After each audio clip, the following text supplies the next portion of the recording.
Yo, this is Flip Gordon. CVV Chris Van Fleet. This is Liam O'Rourke, author of Crazy Like a Fox. Hey, this is your Olympic hero, Kurt Angle, and you're listening to Top Rope Nation. Oh, it's true.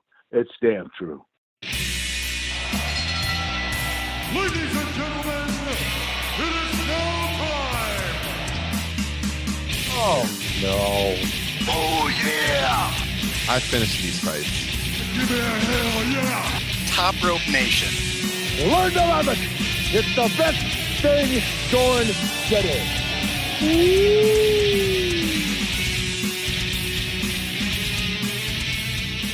3 weeks off. We're back at it. Episode 120. Top Rope Nation still alive, ladies and gentlemen. Barely. Had some sickness going around the Top Rope Nation studios, but we're here to break down what's going on in the world of pro wrestling. I think we got a great topic of the week for you this week. My name is Ryan Drosty of comicbook.com. I am joined by Kyle Ross tonight, and like I mentioned, the sickness going around. Justin Joint just infected. Unfortunately, he will not be able to join us tonight. I have been sick pretty much for the last 2 weeks, including no voice at one point, which is why we weren't putting out the episodes. But I'm fresh. I'm ready to go. Unfortunately, Justin Joint has the sickness now. Kyle, how are you feeling? I'm sick too. Oh, sick of the WWE. That's for sure. It's not like WWE has been super newsworthy of late, at least with the television product. There's some other things to talk about, which we're going to get into here in the news segment in just a minute. But an uninspired product of late. I mean, to me, thank God for AEW, because AEW is keeping me engaged. I look forward to watching that on Wednesday nights. WWE has been rough, to say the least. Are you still digging AEW, Kyle? Yeah, it's good. I mean, I don't know if I love it, and I'm not going to say, oh, it's completely reinvigorated my passion for this business, but at least it's a wrestling promotion. Like the WWE, we've talked about this before. I don't even know if this is a wrestling promotion anymore. Yeah. Yeah, I'm just we're going to talk about this when we talk about the SmackDown ratings freefall. But where are the angles? Where is the sense of urgency? Remember a few months ago when I sort of jokingly hypothesized maybe they're just tanking all summer to set because they're saving everything for the fall for the big SmackDown debut. Mm. Yeah. I mean, again, we'll talk about this in a little bit, but I just want to preview. It's if you're a new viewer, if you were a new viewer, because it's very clear by the numbers, every potential casual viewer has been siphoned off in just 2 weeks. What was the hook for you to stay? Mm-hmm. They're just doing their sort of ho-hum paint-by-numbers booking for this Crown Jewel card, which we're going to talk about. And then comes Survivor Series, which is the most paint-by-numbers card they do every year. Yeah. Where's, how do you, I guess, if you're a WWE defender, you say, well, they did do a major angle, Cain Velasquez. We'll talk about that in a little bit. I don't think that was the answer. Yeah. It's just, if you're a casual viewer of WWE or just somebody who wanted to get into wrestling, they gave you absolute jack diddly poo to stay around. And the ratings showed that, quite frankly, the casual audience wasn't interested in jack diddly poo. To say the least. We'll get into those numbers here in just a second. But guys, I do want to say, unfortunately, since we haven't been on the air this month a whole lot, I haven't been able to promote our special we've got going, which is the first time since early in the summer. So I do want to mention again, in case you were not aware, for our Patreon page this month, we are giving away free t-shirts to everyone that signs up at the $5 a month tier. What do you get with that? Well, you get our bonus podcasts that are only available on Patreon. That would be Top Rope Nation Classics. We go back, review old shows. There's a host of them in our archives you can check out. You'll get all the upcoming episodes as well if you sign up. Top Rope Nation Extra, where we review major news stories that break as they happen, as well as pay-per-view reviews of WWE and AEW shows this year. You can check all of those out in the archives. Those are always a lot of fun. So for $5, you get both of those shows. You get access to our show notes each and every week. You get a free t-shirt this month from ProWrestlingTees.com, a soft style property of Top Rope Nation shirt. You can check it out and see what it looks like over on our Pro Wrestling Tees store. That's prowrestlingtees.com/Top Rope Nation. That's the one we'll be sending out. I think it's our best design. We sent this one out a few months ago to some new subscribers. A lot of good feedback on that t-shirt. I think it's my favorite one easily that we've put out. Very comfortable. The shirt would cost you $25 on Pro Wrestling Tees. You can get it for $5 until October 31st if you sign up for our Patreon page. Plus, preview all that bonus content. See if you want to stick with us long term or not. Patreon.com/Top Rope Nation, and we'll include a die-cut sticker with our logo on it to send out to you as well. So all of that for $5. We'd love your support. We'd love it if you just check it out and even just try it out for a month and get the t-shirt for $5.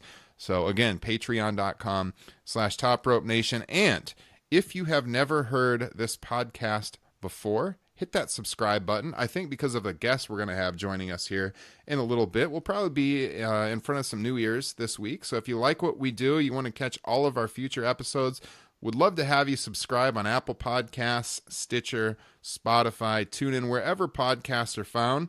And even better, leave us that 5-star review. It helps us out a lot. So look us up on Apple Podcasts, scroll down to the bottom, hit that 5-star. Very simple. And if you really like the show, leave us a written review. We always do read those on the air. So hopefully you enjoy the show tonight, and you will come back around for episode 121 next week. So, Kyle, should we take it to In the News? Let's do it. All the latest wrestling news. Get behind the scenes insider info. At 1-900-909-9900. Calls cross the buck 49 per minute. Kids, get your parents' permission. But call right now. All right, in the news this week, I think the big story that I wanted to hit right off the bat, Kyle, and you did as well, Jordan Myles, formerly ACH on the independent scene. What was this, Sunday morning? This broke. Quite the story with the t-shirt design. Jordan Myles is letting everyone know what he thinks about it. No fear at all. And definitely in the right on this one. If you didn't see it, WWE released his first t-shirt since joining NXT. Very racist, Kyle. Very racist. Yeah, it is not your average bad WWE t-shirt, is it? No. So there were, 50 NXT designs that were released? Yeah, a lot. Because they have the custom tees they offer now too. Kind of similar to Pro Wrestling Tees where you can pick the shirt color and all that. Yeah. So, I had a laugh. I couldn't remember if it was you or Justin.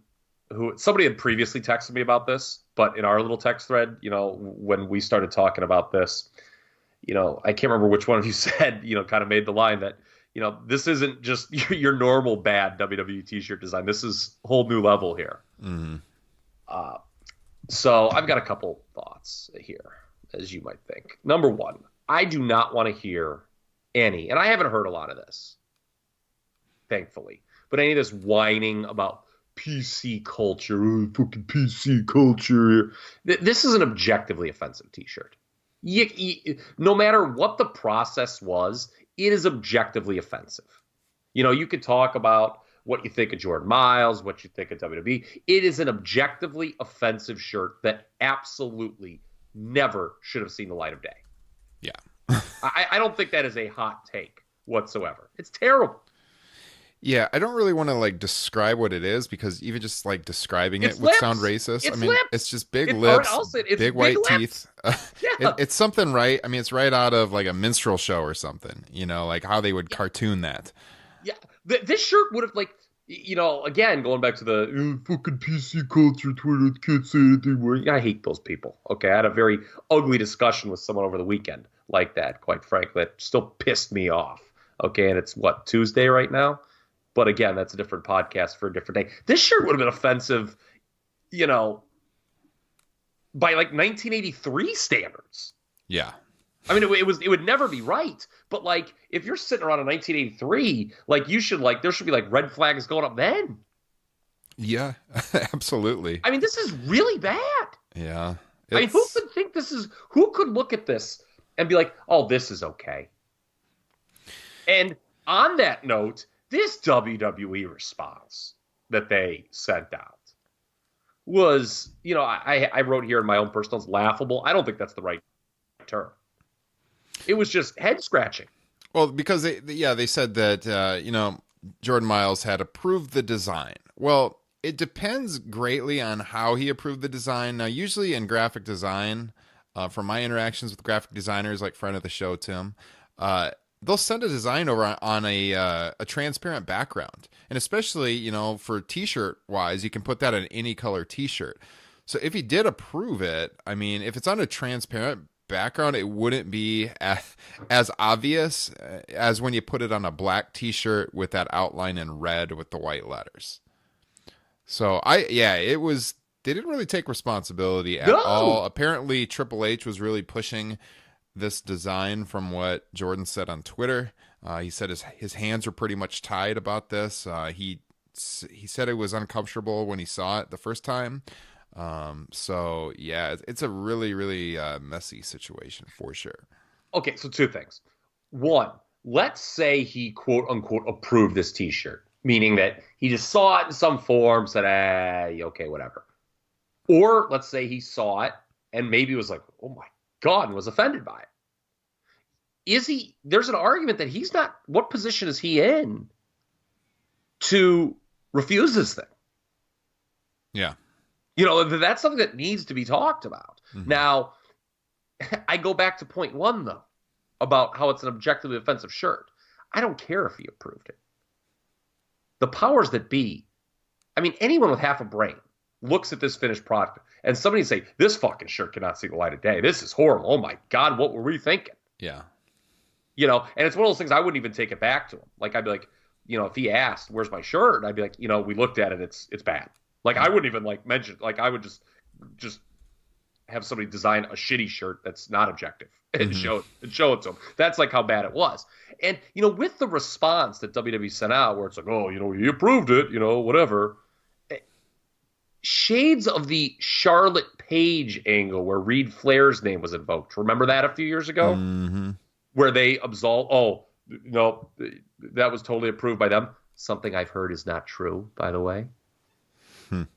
So that made it worse. Like, the WWE's response should have been like, total brain fart. We're making a lot of t-shirts. We're going to look into this. Whoever came up with this design, we'll have a talking to. We apologize for anyone who this shirt's offended. It's off the shelf. Not, oh, he approved of it. Hey, the black guy approved of it, so why are any of you offended? Yeah. That's basically what their response was. Mm-hmm. Cow dung. Yeah. Horse manure. This is not the first time WWE has released a shirt that had racial connotations. Do you remember that Sheamus shirt a few years ago? No, I actually don't. If you're on your computer, look up Sheamus Great White t-shirt. They put out a shirt a few years ago that said Great White across the front and this white glaring logo, which very much looked like a white hood to me the first time I saw it. It's real bad. That was up for sale. I don't remember a whole lot of people commenting at the time, but I definitely thought it right away that it was pretty bad, real bad. Oh my God, that's real bad. That's a real shirt. That was for sale for quite a while from WWE. I mean, who's gonna wear a shirt that says Great White on the front to begin with? It looks like a hood. If you liked Once Bitten, Twice Shy, maybe. But I mean, other than that, this. Oof. All right, and then my third point here. And this is maybe the most trivial of them, but I think it's certainly worth mentioning. Just another unforced error for the WWE at a time when they didn't need another one. Yeah. You're a football fan, and I don't want to open wounds about Sunday, certainly. But, here we go. I think your team, certainly has had its fair share of unforced errors this football season, the Chicago Bears. You're watching your team, and they do something stupid. You're like, why did they do that? And this is just like, the WWE, they have these sagging ratings, lots of people complaining about the product, tons of unhappy, I'd say employees, but they're independent contractors, as we know. The talent's not happy, bad storylines. And then you put out a shirt like this. Yeah. I mean, it's like just another fire you have to put out at a time when you've got so many other problems. You just do not need to be putting out a t-shirt that could in any way, be construed as racist. Just terrible all around. Speaking of terrible all around, Kyle, SmackDown's ratings on FS1 Friday night. At this rate, if the trend continues, they will have negative people watching next week. So here's SmackDown's viewership the last 4 weeks since they premiered on Fox. October 4th, the debut, 3.8 million. The next week, 2.8 million. Uh-oh. The next week, 2.4 million.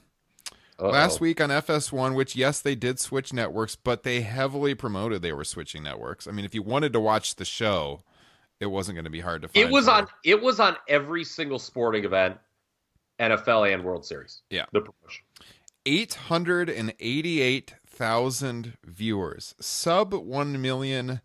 Not making this up. That's the real number. In fact, you could say AEW Dynamite outdrew SmackDown last week. I know they were on different nights, but AEW had higher viewership than SmackDown last week. Okay. Let's ask the first question here. Is it fair to call the FS1 number a disaster?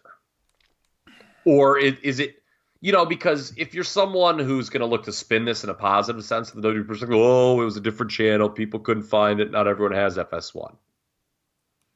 I think it's fair because I expected it to go way down. I was expecting my way down figure was like double this. I thought it would come in around 1.5 million or so. Meltzer predicted 1.9. Okay. Yeah, I was down to like maybe even 1.5 million. So 888,000. I could not believe it when I saw it. And anyone that has streaming TV, by the way, which, is a lot of people these days, I have YouTube TV. It doesn't matter what channel it's on because it tracks your viewing history. So when you log into that homepage, like it just shows what's live now and it will just come up SmackDown and you click on it. It's not like you have to seek out the channel. And wasn't, the whole thing with Fox getting WWE, and really it's the one thing that is a positive with modern WWE is they have this baseline of people that'll watch no matter what, right? We talked about this. I always bring up the story of SmackDown the night of the Hillary Trump debate, which was right after the grab him by the pussy comment, pardon my French. When SmackDown was the second most watched thing on cable and didn't really experience much of a drop in viewership at all, which is really quite astounding when you think about it, that, this incredibly newsworthy event could be taking place and wrestling fans are still going to watch wrestling. Yeah. I think that's what made it attractive probably to Fox. Well, this number is just like, holy shit. We paid how much for this franchise? Yeah, well, not even from the Fox perspective, but just for me, I saw this and I couldn't believe it. Because say what you will about the modern wrestling fan base, it's a loyal group. They know what channel it's on, man. I am like stunned that 1.7 million people were confused as to what channel this was on. And I say 1.7 based on, that there's essentially, 2 to 2.5 million. Maybe my math was a little off there, but let's just say 1.2 to 1.7 million people that just couldn't figure this thing out. I refuse to believe that because, like you said, it was well promoted for weeks too. It not just 1 week. It was promoted for 2 weeks that this would be happening, and you knew it would go down. And it was really ill-timed from the WWE's perspective because the ratings decline. The show has not been good at all. I'll get into that momentarily. But this is really bad. It should not be spun positively whatsoever. I mean, any WWE product, like a first-run show, doing 881,000 is horrifying. What is the backstage number? And that's a fucking talk show. And I will say Backstage is actually a pretty good show. That is an entertaining show. I've enjoyed the 2 episodes of Backstage. Okay, but what did that do? That did like 400 something K, right? Yeah, something like that. And I don't think they expect a big number out of it, but it's no, enjoyable. But that's a show intended for like hardcore fans. Yeah. Like casual people are not going to watch a fucking talk show about WWE. And it's in a death time slot. I mean, when it actually starts in November, isn't it like 11 Eastern or something like that? I mean, this is really horrible. And so I've been on vacation for a couple weeks. And I was reading a lot about the reaction of the product before I saw it. And I went ahead and watched these shows, and I don't know what to even think about the WWE in 2019. Like I said, I joked a few months ago, maybe they're just tanking in the summer because they're saving all their big angles for the SmackDown debut in the fall. Where are they?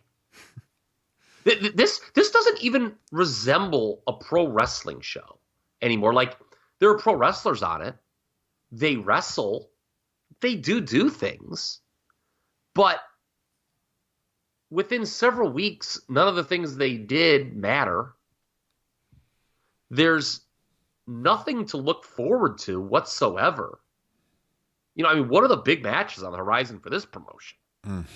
I mean, we're done with this draft. I know we haven't even had a chance to talk about the draft on the show because of the illness going around. But it's even worse, I think, than it was the draft earlier in the year when I complained, what are the money matches on these brands? I mean, please, give me one money match this promotion has. What is your WrestleMania match that's realistic for this promotion?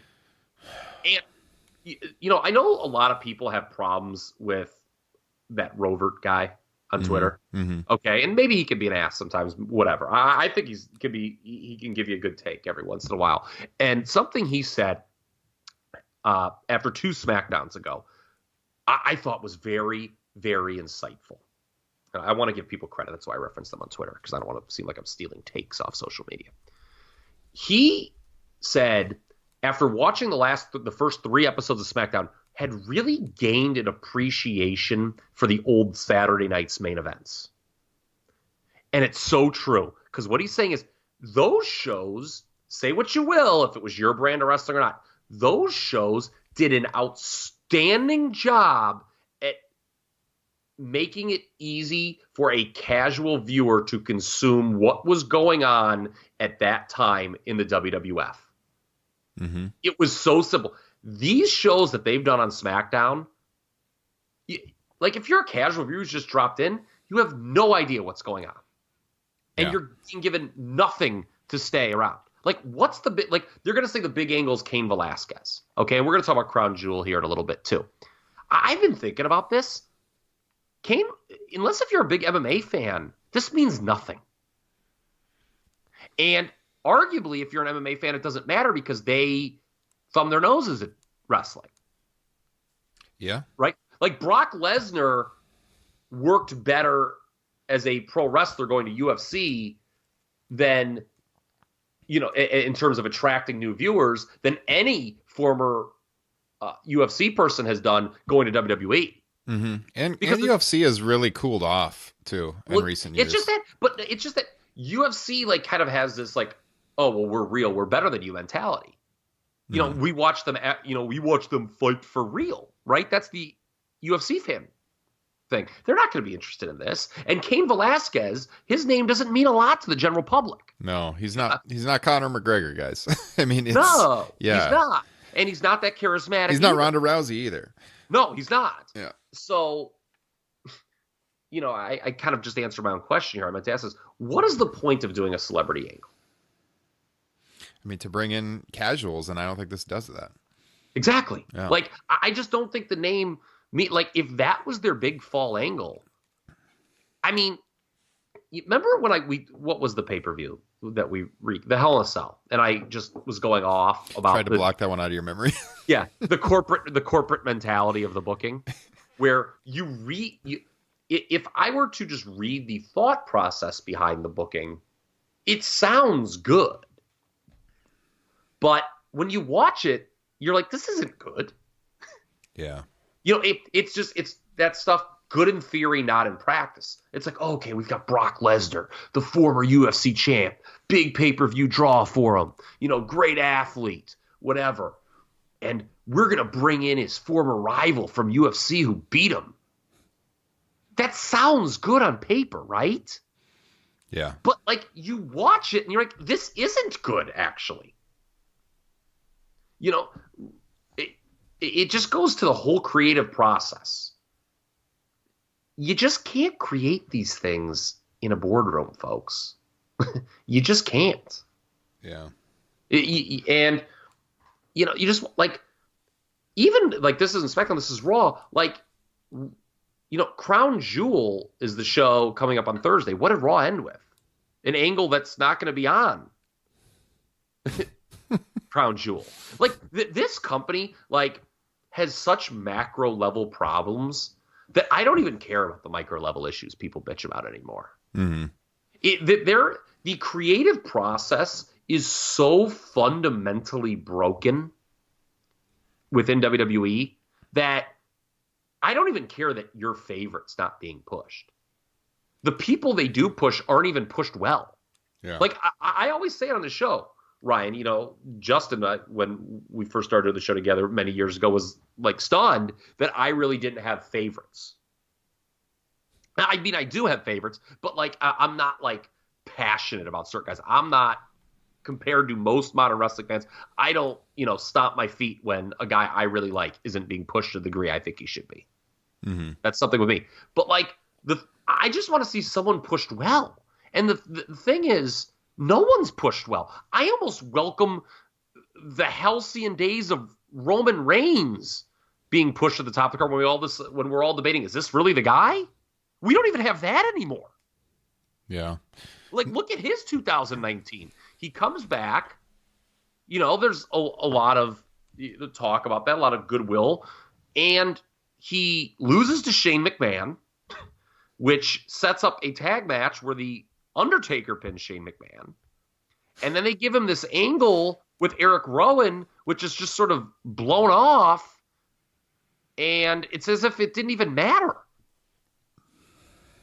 Like, that's just horrible.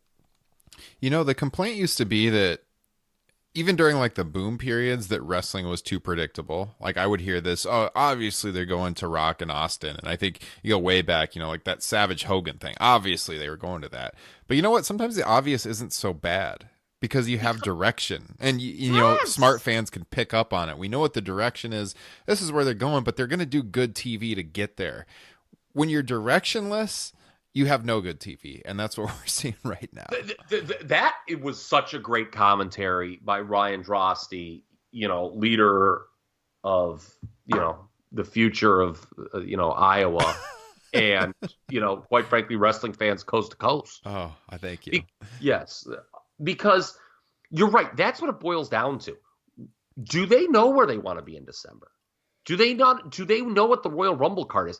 I've always been of the opinion that around this time of year, as you start to approach Survivor Series, you should know what your WrestleMania main event is. Yeah, ideally, for sure. And it's all about, okay, this is the WrestleMania main event, and then you book backwards. Yeah.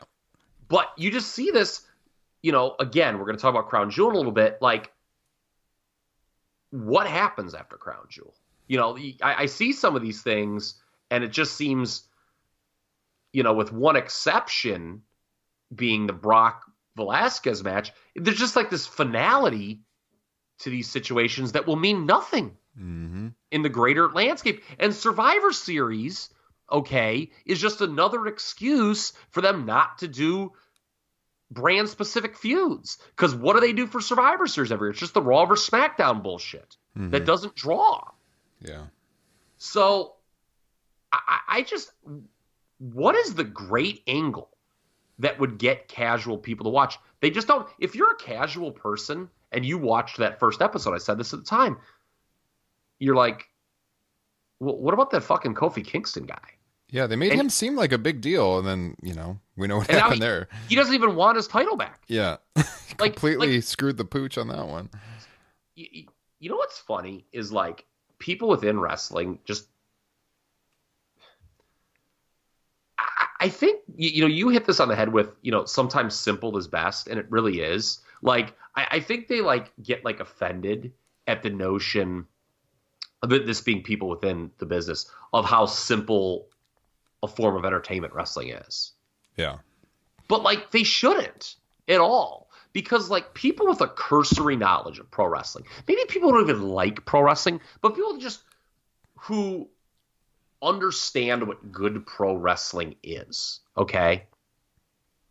If you had those people watch the modern WWE, they'd be like, what is this? Like, where is any of this going? Like, it should be easy to consume. That's the beauty of pro wrestling, because it ain't fucking rocket science. Yeah. You know, you just want this easy, form of entertainment to consume, and they complicate it so much that it's just like, it's not even wrestling anymore. It is very hard to watch Raw and SmackDown. I'm going to be very blunt. They are horrible, horrible shows. I mean, I can't speak for that 2008 to 2010 period because I did not watch very much. But, dude, this post-WrestleMania WWE has been some of the fucking absolute shittiest stuff I have ever seen in 33 years of watching this promotion. Dude, I'm covering SmackDown every Friday night for comicbook.com, and I've been doing it since the summer of 2017, and this is by far the worst. Like, there's no direction. Exactly, and that's the biggest problem, because we don't cover the show like a lot of sites would do, with the play-by-play, every single match, every segment. That's not what we do. On Comic Book, it's more for a general audience, and we're covering like the big stories coming out of the show, or like things that we think will trend well on social media kind of thing. Like our editors will assign articles, and like I'm watching these shows, there's nothing to write about. Like nothing of consequence happens. And sometimes I get to over halfway through the show and I haven't even written an article yet because there's nothing worthy of writing an article on. Like since that first week, it's just been like nothing. It's like they're not even trying. It's just they all seem like placeholder shows. And to your point about the simplicity, arguably the best wrestling show on right now is the NWA Power Show on YouTube. That is old school, simple wrestling.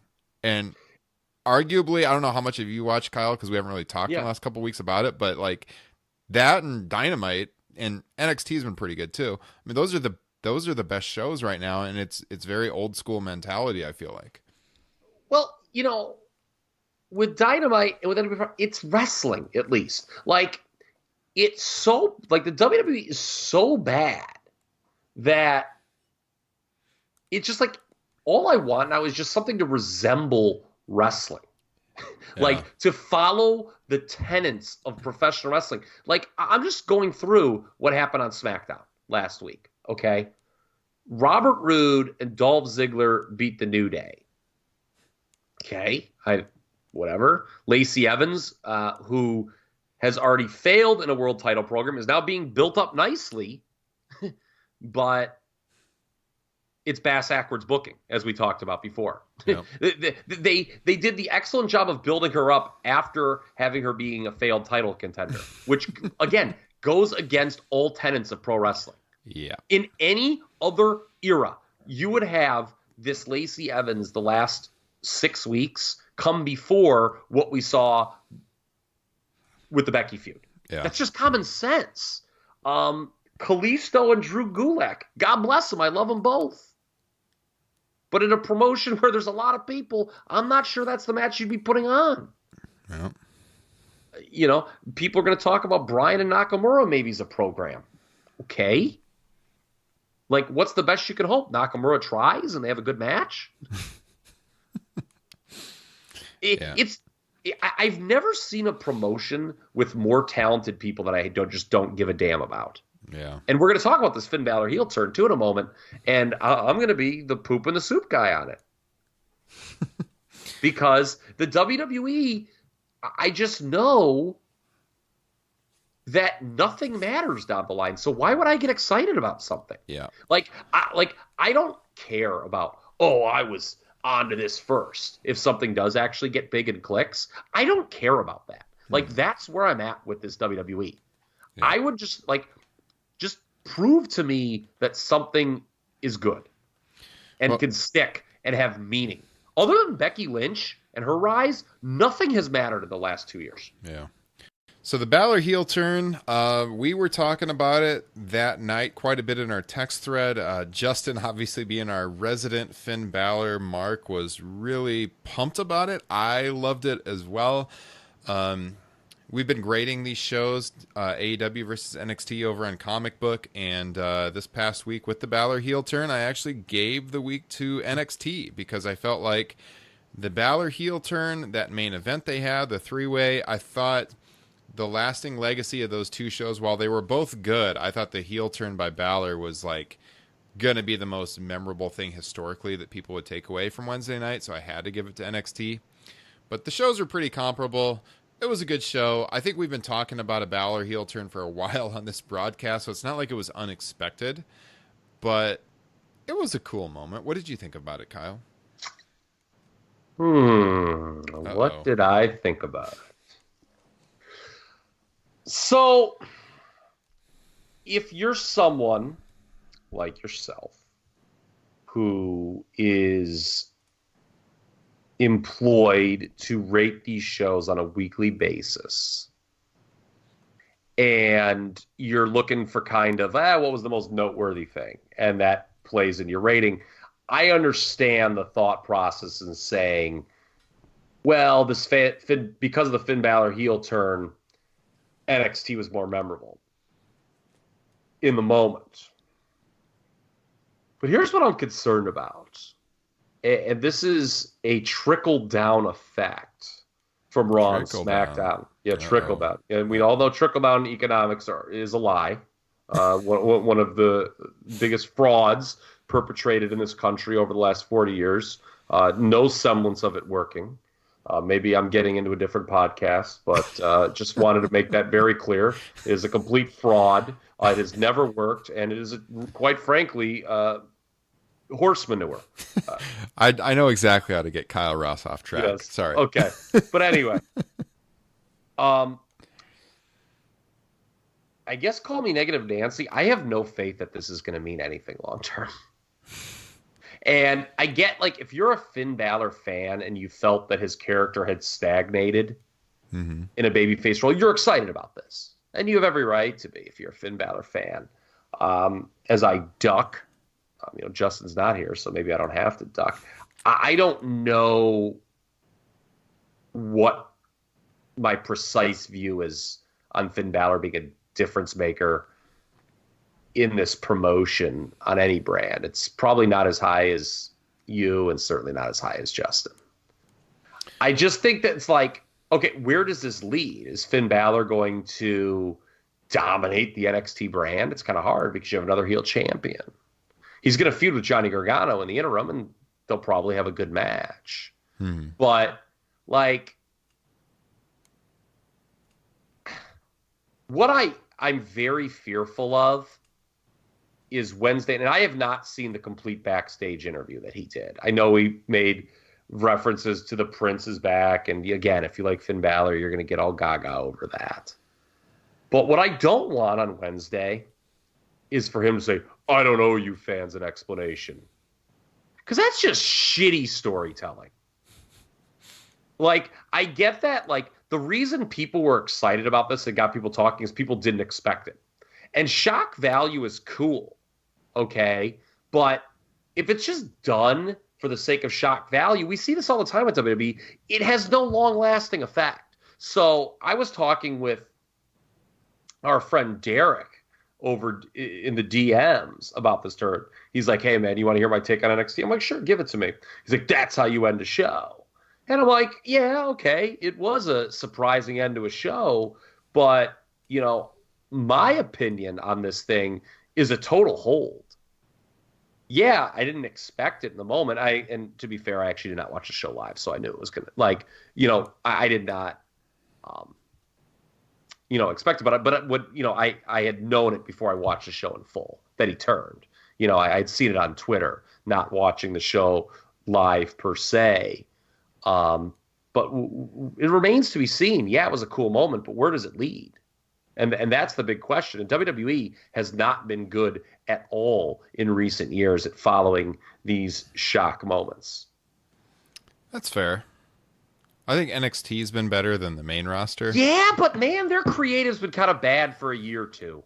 Yeah. I feel that people have just recently caught on to this. I think people were like looking at me cross-eyed when I was saying this last year, that the NXT creative has not been good. And you got a lot of folks, look at this current situation now with, you got a lot of these folks who are upset that they're not getting enough TV time, even with the 2 hours. And then you've got people, like Balor, who are coming back from the main roster. You've got the top guys who really don't want to go to the main roster. It's created this log jam. Mm-hmm. The WWE, it just has too many people employed. Bottom line, was it if the goal was you didn't see this coming, okay, mission accomplished. But there's more to a heel turn than in the moment. And so just color me skeptical, I guess. I am not racing to rejoice over anything in the moment anymore that occurs in the World Wrestling Federation. Yeah, I think that's a legitimate argument. I agree. I think it was a great moment on TV. I am curious how they follow it up, and I think that some of our listeners probably already know, because this will be going out to the world on Wednesday morning, so maybe some of you are listening to it after Wednesday night. We'll see. But do you agree with me, though, if he comes out and cuts a promo? You watched the backstage promo. Did he kind of allude to that, or what did he say besides the Prince comment? Because I did not see it otherwise. Well, he said that he loved the feeling of kicking Johnny Gargano in the head, so obviously that feud is coming. They talked about how a lot has been said about the heel turn. They actually used the term heel turn on the broadcast. Renee Young talked about a lot of people have been talking about it, including a certain club quote. And obviously Memphis reference to the Bullet Club. And Balor said, well, yeah, a lot of people have reached out to him. He left it pretty vague there. And they talked about his character shift. He said, basically what you're seeing now is the real Finn Balor. And he asked Booker if he was familiar with his work before WWE, referring to New Japan, which we've talked about on this broadcast a lot, how, as a heel, Balor's actually been better as a heel traditionally in his career. Yeah, but he was a good babyface in WWE. I don't know if he quite even lived up to his potential. That's someone who isn't necessarily as high on Finn Balor as other people. I thought he could be an effective babyface. The injury really derailed it. I think he came in hot when he won the Universal title, but that was his prime was a moment. Killer, because I don't think he ever would have won the Universal title at any other time. No, yeah. So are you with me, though? By the way, miss Booker T so much on commentary. Mm-hmm. Miss him so much. Just what a treat he was. But are you with me that if he comes out and his promo on Wednesday is, I don't owe you fans an explanation, the old Stone Cold post WrestleMania 17, that's manure? Yeah, that's bad. Because like you listen to what he said on backstage, there's really no storyline. Like what is the reason that he doesn't like Johnny Gargano? Like, this goes back to Wrestling 101, what I was talking about when I was lamenting, main roster stuff and how they just don't even do traditional. Like, why target Johnny Gargano? It felt good to kick him in the head. Why? What did Johnny Gargano do to you? Why was, this is very simple stuff. Why was Johnny Gargano the person you targeted? I hope that's addressed. Yeah, you would hope. I mean, that is booking 101, but I can't say I have the faith in them to do it at this stage, unfortunately. And, it was funny. Just one other quick NXT note. Derek, this was another NXT thing that I guess I was, the old poop in the soup guy with him. He's like, oh, I love what they're doing with, Lee and Dijakovic, and, it's overdue to put those guys in the ring. But it's so typical WWE that they're just going to run that, kind of into the ground, where they just had them, they didn't do, obviously there were some injuries and stuff, but they're just well, we'll just have them in the ring together now all the time, and we're going to give you that match. Mm-hmm. And whereas, again, booking 101 is, okay, you have them do a blowaway match, you keep them separate, you get them even more over, and then they do a rematch a few weeks down the line. Yeah.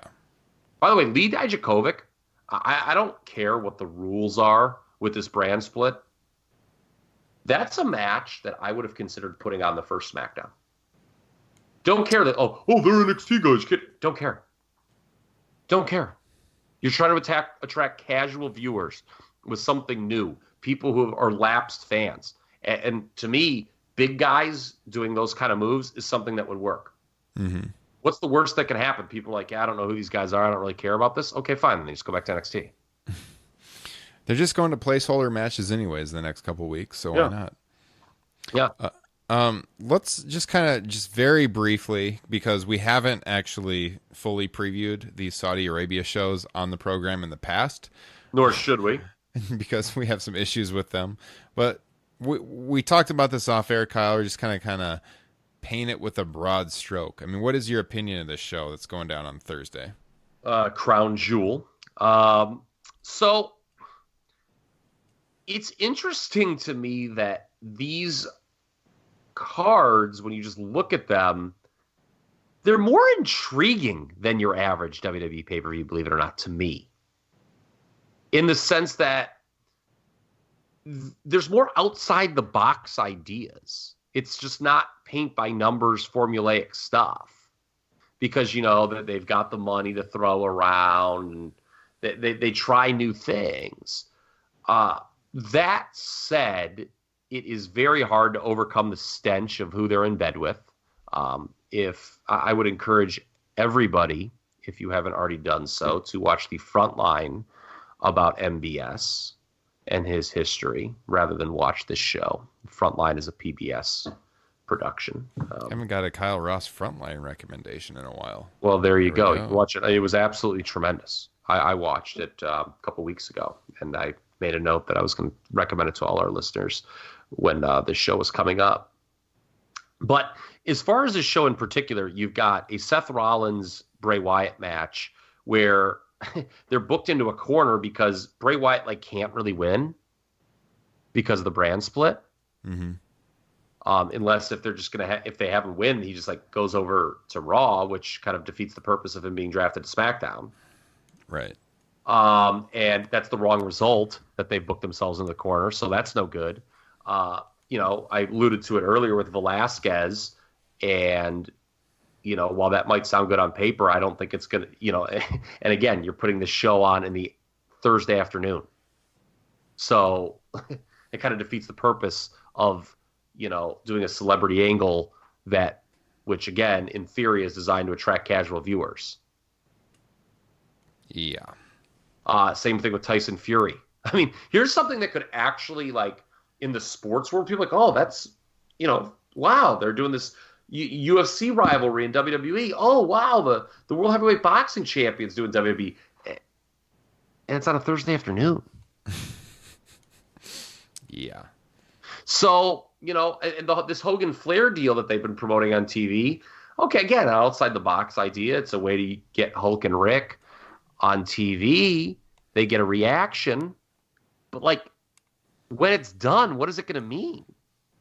Ric Flair, he loves to job to Hulk Hogan, so I expect his team's going to lose. So, but what's it going to mean for any of the people involved? And then you have again, this is simple shit that I'm bitching about. I feel I'm being nitpicking Nancy, but it's just I pull my hair out at this stuff. Why did they make a big deal about announcing Seth Rollins as the team captain for Hogan, only to pull him out? That's reflective of something you said moments ago. No long-term planning. That's a mind-boggling error. How does that even happen? And the thing is, what they pulled him out for is to do a match that's going to have an undesirable result, you think. Yeah. So, it's just unbelievable. Unbelievable stuff. It's kind of intriguing. Like I said, if they weren't in bed with the Saudis, it would be, kind of intriguing to watch, but it's just such a distasteful situation. And I just want to make one comment about the WWE. All these things we've talked about, whether it's the sagging SmackDown ratings, Crown Jewel, you see the financial shape WWE's in, and it's very good financial shape. They've done something that no other wrestling promotion in history is. They get these guaranteed huge revenue streams. And, I see some people on Twitter occasionally, they'll respond to a criticism maybe from Meltzer or Keller. And they're like, oh, great time to say that, Dave. Great time to say that, Wade. They just got $1 billion from Fox. Maybe, save that for a different time. I just want to say this. If you think that WWE got $1 billion from Fox because of its creative, you're a fucking moron. I just don't know any other way to say it. Like, if you think like the WWE sat down with Fox and showed them their different angles they run over the year and that's how they got that deal, you're very stupid. Like, do you think like they pulled the Fox execs in like, hey, this is this thing we're calling the Firefly Funhouse. Check this out. Are you fucking kidding me? Are you fucking kidding me? They did it because there are 52, because again, they can, kind of compose this narrative that sounds great to a boardroom.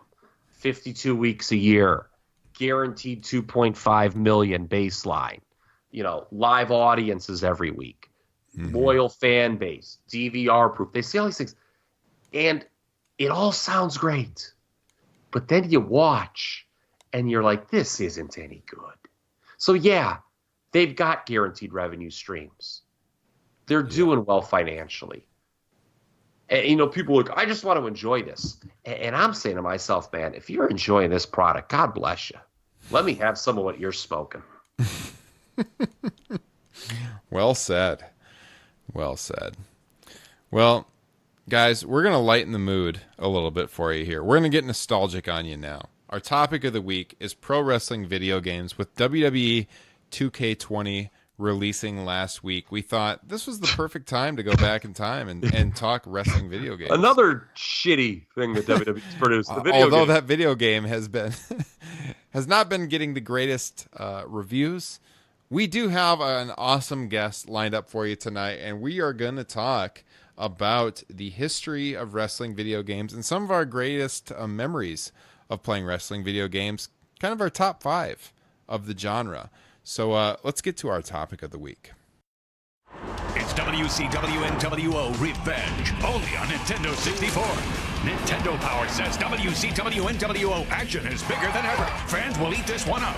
Featuring over 60 of WCW and NWO superstars with custom finishes and trademark moves. 4-player Battle Royal mode with double teaming and more weapons than ever before. Get addicted. Call 1-800-WCW-8661 to order now. Also available wherever video games are sold. Revenge is just too sweet. As mentioned at the top of the broadcast, this week's topic of the week is pro wrestling video games. Joining us tonight to talk wrestling gaming is someone I've wanted to get on this show for a very long time. And as I introduce him to you, let me first set the stage. The year is 1998. I finally convinced my parents to get our first PC in America Online. That's dial-up internet, kids. And I've just joined my first pro wrestling eFed online within weeks of getting online. And, what a beaut those things were. Oh, yeah. If you're not familiar, eFeds are they're kind of a wrestling simulation that involves writing role plays. They're like promos via an online message board or an email chain. And so this particular week, it's probably the fall of 98. I've got a big match coming up. Naturally, I'm Bret Hart, my childhood hero, and my opponent, of course, happens to be Shawn Michaels. And I've just spent hours writing my latest promo. I'm feeling pretty good about it. But just in a mere hour or two, my opponent, HBK himself, has responded by putting out another 1,000 plus words to counter my latest promo, crushing my hopes and dreams in the process. I just cannot keep up with this guy. I don't know who he is behind that keyboard, but he's really starting to piss me off. I can't keep up with this guy's writing. He went on to beat me that week, but what evolved was a 21-year friendship kept alive by AOL Instant Messenger, ICQ, Yahoo, Face the Jury, MySpace, Facebook, Twitter, text, Snapchat, pretty much every means of communication online you can think of. You may know him as a full-time partnered streamer on Twitch, where his presentation and streaming is pretty much unparalleled in my opinion. You got to check it out. We'll talk about that here in a little bit. He's also a full-time host where he's appeared at various events for Twitch, including E3, Chicago and Seattle Comic-Con, PAX East and South, the freaking White House, and IGF.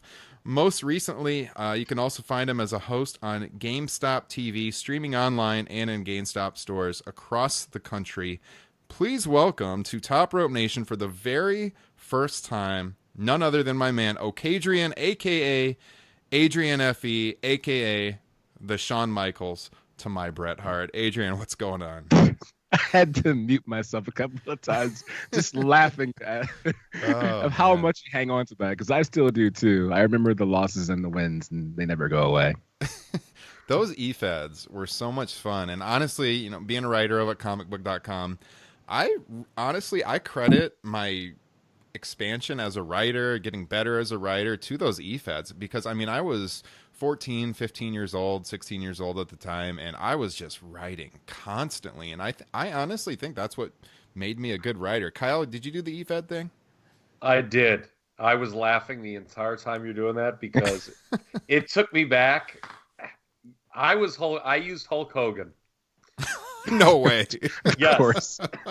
And Kyle always bashes Hulk Hogan on the pod. and you know so how that's much why I it's hate so Hulk funny. Hogan, but this gave me the opportunity to like kind of make fun of him and use him. And this can be verified by my buddy Chad, friend of the show. I did this gimmick where on the 8th day, I created the 3 wise men named Meltzer, Shearer, and Keller to spin lies about me to make all the wrestling fans hate me. Oh my And God. I would just write these like incredibly offensive promos to anyone who was like deeply religious about like on the first day this, on the second day this, and I would just act like I was God talking in the voice of Hulk Hogan. You were right on brand. Mm-hmm. Oh my God. Yeah. That's great. It was funny. There were people who DM me, they're like, "This is incredible," and are you an insane person?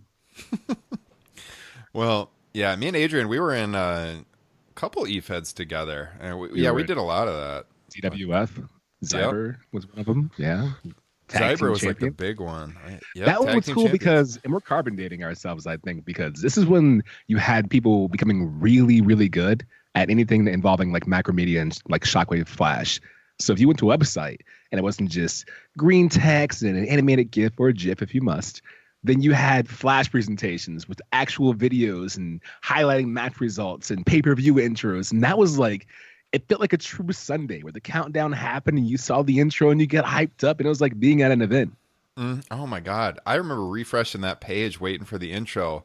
Yeah, the shockwaves that the guy would put together. Just, it was so immersive. It was awesome and tons of fun. Obviously made a good friend out of it. And yeah, we kept in contact. I mean, 21, it's hard to believe, 1998, 21 years later.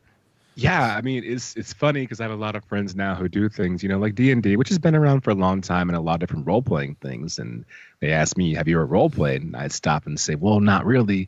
But then I think back to this and I realize, oh my God, I did. I was a wrestling role player.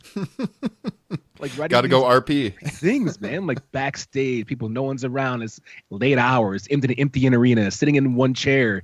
And you just think back to like, wow, I did that. Yeah, you always wrote like the most descriptive promos. They were always so well written, and I'm a pretty competitive guy, as Kyle could attest to. And man, I remember that first matchup with you, man. I could not keep up. I was frustrated. I think that like I was always impressed by your work, so maybe want to try extra hard. I think that week I actually had a lot of homework to do, and I sacrificed that week to many of the F gods and D gods just to make sure that this came out on top. Oh man, that's great. That's good stuff. Well, before we get going on this topic though, Adrian, like I said, you're a pretty busy guy, and for the Top Rope Nation listeners that maybe aren't familiar with your work, tell us what you've been up to. Yeah, sure. I mean, most of what you said already covers it.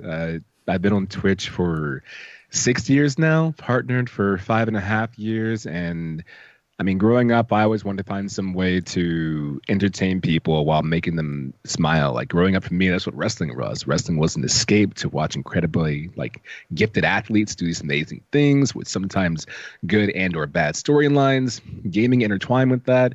And so hosting gave me the opportunity to start doing that as well, to talk about the things that I love, like comic books and wrestling and gaming, and doing it to a medium that I'm familiar with. And so, I mean, lately that's what I've been doing is just taking opportunities. E3 was fantastic. Twitch sells out, an Amazon Prime event.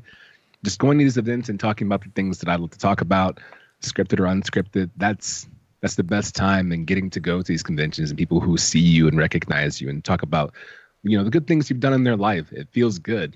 It's recompense for the initial idea of wanting to do in the first place, which is to make people happy. So it feels really good. That's awesome. It's been really cool to watch you kind of rise through the ranks and get those opportunities and everything. You've had some wrestling interviews too. CM Punk was the big one that I remember a couple years ago. One of those I can't believe it's going to happen kind of things. I remember we were in Chicago Comic-Con, and I knew the idea of it happening might be a thing, but we go over the idea of who's going to cover who. Yeah, every day. Like, we're going to have this guest, and I cover that because I watched this, and I watched that, and I watched Battlestar Galactica, whatever. And then they have a challenge moment. They're like, hey, we have this one person. We're not sure if anyone can help us out with this one. But, the way he usually interviews, some people have a hard time talking with them. Adrian, do you like a challenge? And I said, I don't mind. Sure. What is it? Name's Phil Brooks. I'm like, wait. Excuse me? CM Punk on stage? Yeah. Oh, that's right. You like wrestling. You can take that one then, right? And I forgot to answer. I just stood there with my mouth agape, because I had been a long time fan of CM Punk, and I cherished, just relished the opportunity to interview with him and just ask him questions. And it was a good time. It wasn't hard at all. Just talk to the guy. Yeah. And Xavier Woods too, right? Yeah, Xavier is actually the homie. He's been really nice, ran to the E3, and then ever since he's been involved in his up, down space in YouTube, now you see him at just about any convention you go to. Like, he's always in the space doing something for someone there. And he's been really chill to talk to. He's been really supportive too about the GameStop thing. He lets me know when he sees me in there. He'll give me a yeah and post a video about it. So it feels pretty good. That was a great opportunity as well. I didn't get a chance to interview her, but AJ as well. Got to see her and talk to her backstage. I had to go somewhere else, but she autographed my book Batman style because I had it backstage, and she snuck in an autograph on the front of the book and then dipped before I got back. So that was touching. Nice. Very nice. Well, we'll talk about where you can find him and stuff at the end of the show. But like I said, his Twitch channel is awesome. I pop in occasionally, jump in the chat, always throw in an eFed reference when I'm there. It's so great because it's one of those tee-hee-hee, do you get it, I get it things. And every now and then one person will say, oh, yeah, I used to do that. Yeah, definitely. So, no, I mean, I've thrown out recommendations to your channel before. Obviously, my day job, as listeners know, is as a teacher. And once in a while, my students will be talking about Twitch. And I'll be like, I know a guy. He's pretty good. You should check him out. So hopefully I'm throwing some viewers your way, Adrian. I appreciate that, man. I'm surprised you don't do eFeds in your classroom. No. Make some historical eFeds or something. Yeah. That's actually not a bad idea. I actually might think about that. But you advertise your Twitch channel as people, they can learn something. You're educating them, so it makes sense that you would throw that out there. Yeah, it goes from time to time depending on the game that I'm playing. Like right now, I'm doing the Outer Worlds, and the way I grew up, I always think there's something the game can teach you. I think a lot of times when you read something, you don't understand it. You kind of store it for later, but you never go back to see what it was. So, like for example, in the Outer Worlds, there's a Saltuna exhibit at the Emerald Vale Community Center, and they talk about Saltunas as being semiporous, I think it is, where they perish after a single reproduction episode, and that's an actual thing. Like creatures that they reproduce once and then they're dead. But the cool thing is the breakdown of the word itself, the etymology, it comes from the word simile, the Greek historical figure, and her story and how that happened. And Paris is from parere, I think, which is Latin, which means to produce, to bring forth like a parent. So that's something you see in the game and you just kind of ignore it. But if you just think about it and find out what it is, you find out that it has a reference in the game that makes sense. Yeah. Some may argue that Saltuna would be a good thing for wrestling promoters. You think so? I would agree. I would actually agree 100%. Maybe not. Maybe that's too far. But depending on what they produce. Yeah. But I thought this was a perfect week to have you on because obviously you got connections in the gaming industry. Definitely, you're one of the most knowledgeable gamers that I know. So I thank you again for coming on. We're going to talk pro wrestling video games. We're going to get nostalgic on you here a little bit. I just want to throw it around the horn first, and I'll bring you in, Kyle, because I know you're not as big of a gamer as maybe myself and Adrian are, but I know you played the games as a youngster. What's the earliest, for both of you, we'll go to Kyle first, what's the earliest wrestling game you remember playing? Arcade or console, Kyle? Is it WrestleMania, the Acclaim game that had Bam Bam Bigelow in it? Yeah, I believe so. Okay, that was the NES? first. Yes. Mm-hmm. It had like 6 guys. It was Hogan, Savage, Honky Tonk, Bigelow, Andre, and DiBiase. It was that one. Was the first one I had, for sure. That sounds right. What about you, Adrian? First memory playing video games with wrestling? Going to the arcade and playing WWF WrestleFest. Oh, yeah. Love that game. Was my earliest memory because, like, it's kind of hard to talk about now with arcades not being around, but you associate certain noises with the arcade. And there was this cheesy, like, theme music that everyone had when they walked down the ramp. And it was like this doom, doom, doom, doom, doom, doom. And I would walk in the arcade and I'd hear that and I knew someone was playing it. And they had 2 modes, Royal Rumble, and they had tag team matches. And they had Legion of Doom as the final bosses. They had Perfect. They had, Jake the Snake. They had Boss Man, Hogan, Warrior, Slaughter, Earthquake. The game was dope. It was just sick.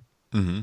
Oh yeah, that's a classic for sure. I think for me, I do remember renting, I think from the local grocery store, WrestleMania, the one Kyle mentioned, and I owned WrestleMania Steel Cage Challenge that came out a few years later. One of them that first made a big impression on me that my cousin had was the WCW NES game. Because I remember it seemed like so much more complex than the WWF games. Like you could select moves to use in the matches versus I think WrestleMania, basically you could kick and punch, maybe like body slam the guy, maybe drop an elbow, but you couldn't really do much. And that WCW game, I think it was also from a different angle. I think the ring was, you were looking at it like diagonally, if I remember right. It was just like a whole different feel to that game. And that one actually, WCW Wrestling, we're going to talk top 5 wrestling games here in a little bit. I think that one ranks pretty high. It doesn't make my top 5, but that was the first one where I felt like it was doing something pretty interesting, like beyond what I was seeing out of the WWF games at the time. So what do you guys look for in a good wrestling game? Let me just throw right back to Adrian, just being a big gamer. Like if you're deciding to buy a game or not. Now, I know 2K20 has been panned by pretty much everybody. Dismal. I actually have not bought it. I almost always pre-order these games or buy them on release day. And this year, I decided to hold off, and I think that was a good idea because from what I'm seeing and the GIFs posted on Twitter and everything, that game is an absolute disaster. I hope they can fix it with a patch. But what kinds of things do you look for, Adrian, in a good wrestling game? I think I like it's tough now that games are getting smarter, right? But I like the idea of a game that understands what wrestling is. Like I've always liked the Fire Pro series because you can't, and in a way the N64 games do this too, but you can't start off and you can't heavy grapple right away. It's not high spots right away. You can't Falcon Arrow out of the gate, Yeah. You punch and you chop and you wear the opponent down, and then as you expend more stamina, later in the match, they start huffing and puffing. They grab an arm or a head. They're a bit more sluggish in their movement. Things like that. Also, attention to detail for things that are, I guess, pomp and circumstance. I remember a while back when they first took over, I think, Take-Two Interactive, 2K Sports, they didn't sync Randy Orton's music right. And it's such like a wrestling thing to say as a fan, you didn't get his music right. But that's what it felt like because he has this I hear voice and the lights flash along with that on beat. Mm-hmm. And in the game, it wasn't doing that. It would just randomly do the light flickering in the background off cue with the music. I remember watching the intro and I was like, man, this sucks. It ruins my immersion. So small things like that for immersion really help out. Having a Triple H not spit the water on cue. Oh my God. Yeah. Right. Yeah. No, I get you. I'm super anal about those details too. I think I'm huge with like customizing games, and like with the 2K share, I'll spend a lot of time on that. It's a really nerdy thing. I think I spend more time like downloading stuff and customizing stuff than I do playing the actual game sometimes. And one of the things that's really frustrated me on the current gen is the inability to customize entrance music, because I would do that on my 360 with like every game. And I have a PS4 now, and it is possible, like MLB The Show has the option, but like 2K had gotten rid of that with NBA, and then WWE had gotten rid of that when they went next gen. And that's been kind of frustrating to me, because I like to, have the creator wrestlers and give them the authentic theme music and customize their entrance like you're talking about. And that has been kind of lost this gen. It creates a hype, I think. When you hear Edge's music, you get hyped up for that certain hit.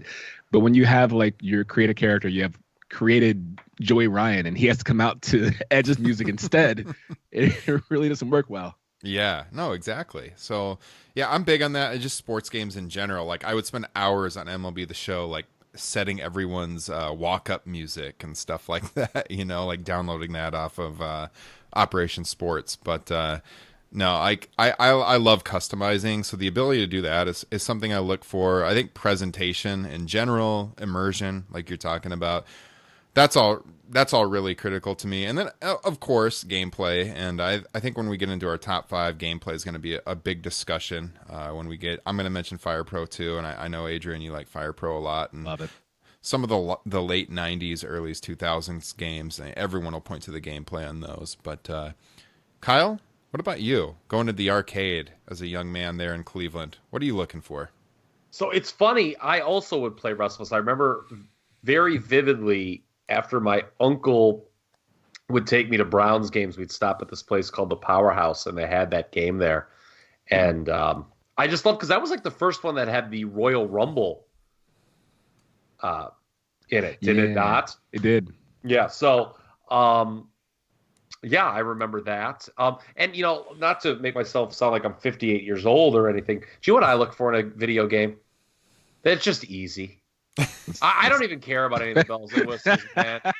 I just make it easy for me to do cool moves, man. I don't want to be that's one of the things, like, I always get my ass kicked in every video game I've ever tried playing, because like I just don't have like the patience or wherewithal to, do what's necessary. Just make it easy, man. Mm-hmm. That's all I need. Make it easy. That's why I liked the WCW versus NWO. It was easy.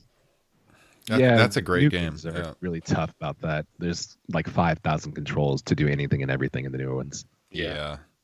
It is hard to just jump in and play. Like if I'll have friends over that they don't normally play the games with the new ones, it's pretty tough to like get a party of dudes to sit down and play the game, because they have no idea. Like you can teach them how to run and like kick, and then like, oh, this is how you do this and that. How do you do a special? It's a little difficult. So I wish there was like a dueling mode, because part of me appreciates the fact that if you want to put on what you might call a 5-star matchup, you can kind of start the presentation for one. You can put on the Ruts hold. You can kind of role play the matchup the way you want to. Once you learn all the controls, you can do your Tree of Woe, you can do your topes, and it's dope. But for a friend who's over, just like you said, playing with you, you can't say, all right, to put on a good match, here's what we got to do, right? You want that easy mode, just says, if you press this, the game will give you a great spot to do. Yeah. So I'm just kind of looking down the history of the WWE games, and from WrestleMania, the one that you mentioned, Kyle, that came out in '89 on the NES, and I guess if we look at the licensed WWE games, according to Wikipedia, 2K20 is the 71st licensed WWE game. That counts like mobile games and everything. And just looking down the list, WrestleMania Challenge, Superstars, Mania the arcade game. Those are not the arcade game, that's later, but the Steel Cage Challenge, those are all like pretty similar. I think when we got to like Super WrestleMania, Royal Rumble, Raw, the games improved quite a bit. At least for me, that's when I got more immersed in the games. You could do a little bit more with those, and I might mention one of those as an honorable mention in my top 5 here in just a little bit. But let's just get to that right now, our top 5. Everyone talks about their favorite wrestling games. I looked up a few lists earlier today to see what other people thought about it. I even ran across a list, guys. You're not going to believe this. I found a list of top 5 wrestling games on a major website. I don't want to throw too much shade, but this person did not have Revenge or No Mercy in there, or any Fire Pro games. I'm like, what kind of list is this? And I'm assuming, Adrian, you're probably going to have at least one of those in your top 5. Absolutely. So just hit us with it right now. What's your top 5 wrestling games of all time, Adrian? I would say in order from 5 to first. The number 5 is WWF Raw for the Xbox, and the reason why is like that game took presentation for entrances to a new level. This is back when they had like the Kane entrance where it was dark and moody and red, and they kept the red light on the entire time, and the game captured it really, really well.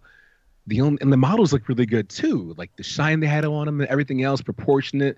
The only thing that was really awful is that they had these weird sound effects. Like if you got hit with the chair, it'd make this weird ping bell noise. If you like stunned someone and made this sound of like you stepping on a Snickers wrapper. And I wasn't quite sure. Like you like play a game, you hit the stunner, and you're like, oh my, I hit it. You get the impact noise. But in that game, I'd hit it and I'd look around like, did my chair roll over something? Or it's supposed to be like a broken neck or something. That's really right. Weird. So it took away from the experience. Number 4 is probably Fire Pro Wrestling S for the Saturn. Nice. It was really cool. I remember because I bought a Saturn at the time, and that game was so dope that in order to play it, I had to get like an extension to put in the back of my Saturn to increase the amount of RAM that it needed. I'm going to stop you there for just a second because that's funny. Talking about how long we've known each other, I remember you raving about the Saturn to me. It's not even that good. Like at the time, like when you have that game, you think it's the dopest thing in the entire world. So yeah, that was part of it too. And I liked Fire Pro because of the fact that you really have to deal with momentum. And if you're behind in a match, you feel it. You know, there's no comeback. There's no everyone feels like they just take a brain buster and pop right back up. Like it really, really hits when it happens. So I can appreciate that. Number 3, I would say WWE SmackDown Here Comes the Pain. Because the earlier titles were really good. This is the one where I think they stopped taking themselves as seriously. I remember they had a helicopter in the game. So you could go out to like Times Square, and if you were RVD, you could climb the helicopter using this ladder they had and then do a 5-star from the top of the helicopter. Yes. Yep. It's just really daunting when you 5-star Hardcore Holly and he kicks out at 2. Of course, Hardcore Holly kicks out at 2. How on brand that he would kick out at 2 of a 5-star frog splash out of a helicopter. And then he picked me up in Alabama, slammed me on the concrete, and that'd be it. And I'm like, all right, well, I guess that makes sense. Well done, game. I appreciate that. But that game was dope for that. You can come off the fist, everything like that. So, yeah, very much so. Number 2, I would say Ultimate Muscle, Legends versus New Generation for the GameCube. And that deals with the Japanese anime and manga about the Ultimate Muscle series. And it was really cool because it's really solid mechanics. They have these completely unrealistic finishers, like a muscle buster where you jump 45 feet in the air first and just drop down for 20 seconds. It just plays really, really, really well. And doesn't get enough attention, I think, as it should. And number 1, to me, the GOAT of all time is Revenge. I love WrestleMania 2000. Versus the World was okay, and No Mercy was cool. But I liked Revenge because I always had favoritism towards the luchadors and Lucha Libre and having access to Ultimo Dragon and Jericho, Malenko, and Guerrero, and I think even Psychosis and Inferno and Conan, Alex Wright. Like, to me, that roster was so deep. I loved the attitude and everything else, but I never thought I'd see Disco Inferno in a game. And when I played that game, I would run my matches the same way I saw them playing out in my head. You know, so like I couldn't win, even if the game wanted me to. I couldn't win on a top rope Frankensteiner. I had to do, the Lion Salt, and I had to make them tap to the Lion Tamer. If they didn't, then I just have to take more damage to get back to that point. Yeah. How about that intro on Revenge? It's just so whack. I love it. It's just classic. I mean, it doesn't make a lot of sense. Like, what's the semi doing here? Why is the semi like focal point of this intro? But it was like, it was so unlike any game you had seen to that point. And just the entrances and the pyro and like Man, I love that game too. Those That's in my frozen top faces. Mm-hmm. I love the way they look. Yeah, World Tour was cool, like being the first game on the 64. I remember it was really hard to find, but I like searched weeks for World Tour. It was always sold out, being like that 3D wrestling game. But yeah, by the time Revenge came out, everything in that game had been perfected so perfectly. The roster was huge. Revenge is, yeah. It's cool because you can really see the work they put into that game, like Aki. Like the first one they had DDP, the Diamond Cutter, as essentially an ace crusher. He would walk forward and kind of like fall, and he just did it with one arm, just one bicep. But in the next iteration, Revenge, he would put one leg up, kind of stop, grab the top of the head, cutter. You could do it off the ropes and rebound attack. You could do it on the top rope. So you had 3 different ways to do the Diamond Cutter, which was his whole stick. And the fact that they included that in the game and redid the animation to make it look better really shows the attention to detail that they had for wrestling at the time. Mm-hmm. Yeah, no, that's funny you mentioned that. It's one of the things I most remember is the variations of moves that you could pull off in that game. Specifically, the Diamond Cutter made it so memorable. I mean, geez, you'd come so long. That game came out, what, 98, was it? Sounds about right. So, I mean, you're only a few years removed from those WWF games where you could hardly do anything, you know? And you got 3D graphics now. You circle around the ring and customize multiple versions of moves. Yeah, Revenge is, anyone our age is going to really talk fondly of that game. I've gone back and played it in recent years, still have the N64 hooked up at my parents' house, and it's still a really good game, like gameplay-wise. The graphics, I remember thinking at the time, were like unbelievable. Don't look as good today, but it's still like, I mean, the game holds up. People customize that game in No Mercy to this day. Oh, right? yeah, they keep up to it. Yeah, they sure do. So I know AEW has talked about, like, they've hinted at when they make a game, they want to get those developers back, and which is brilliant. It's just a really good idea, to be honest, because anybody who remembers that game would come back and flock to it right away. Yeah. So for me, I have my top 5, no particular order, but I have WCW Revenge, NWO Revenge, also on mine. Probably don't need to say much more about that. That pretty much covers it. No Mercy, which same developers, and great game. I would actually agree. I think I liked Revenge better, though, because it was more fresh. I mean, World Tour was similar, but yeah, something about Revenge. That's to me, that's the game on the N64 for wrestling. I really like Fire Pro Wrestling World that just came out in the last year. Yeah. I'm still like customizing the game. Talking about someone who likes to customize earlier, myself, I mean, that game is right up my alley. You can download custom rings, download custom wrestlers pretty easily on that game. And if you're looking for customization, I mean, that's the game. Strategy wise, yeah, it takes strategy, it takes timing. It's a great game. I'm not real good at it, to be honest with you. I mean, it's a tough game. Yeah, I'm not like, I don't have as much time to game these days as I used to, but if I'm going to play a wrestling game on the current gen, that's the one I sit down and play. I also had SmackDown Here Comes the Pain in my top 5. Came out in 2002, the PS2. I just remember spending so much time on that game in the career mode. Yes. Career mode was really good. It was a lot of customization. That was the first game, I think, that had Legends in it in that series, which made it pretty memorable. And so I got SmackDown Here Comes the Pain, Fire Pro World, No Mercy, Revenge, and the other one, I'm going to throw a little curveball at you here, and some people really didn't like this game, but I liked it a lot. Legends of WrestleMania. I think it came out in like 2009-ish. Yeah. I really liked that game. I mean, I'm an old school fan, the nostalgia of the game.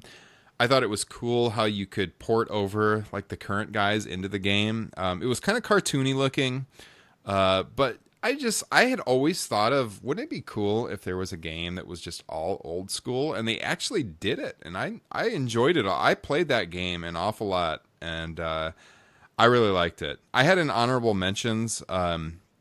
WWF Raw came out in 94 on Super Nintendo. I played that game an awful lot, and looking back now, I mean, it doesn't hold a candle to like No Mercy and Revenge, but it was a fun game for the time, and I really enjoyed it. WrestleMania 2000, Obviously, that came out before No Mercy. Similar games, same developers.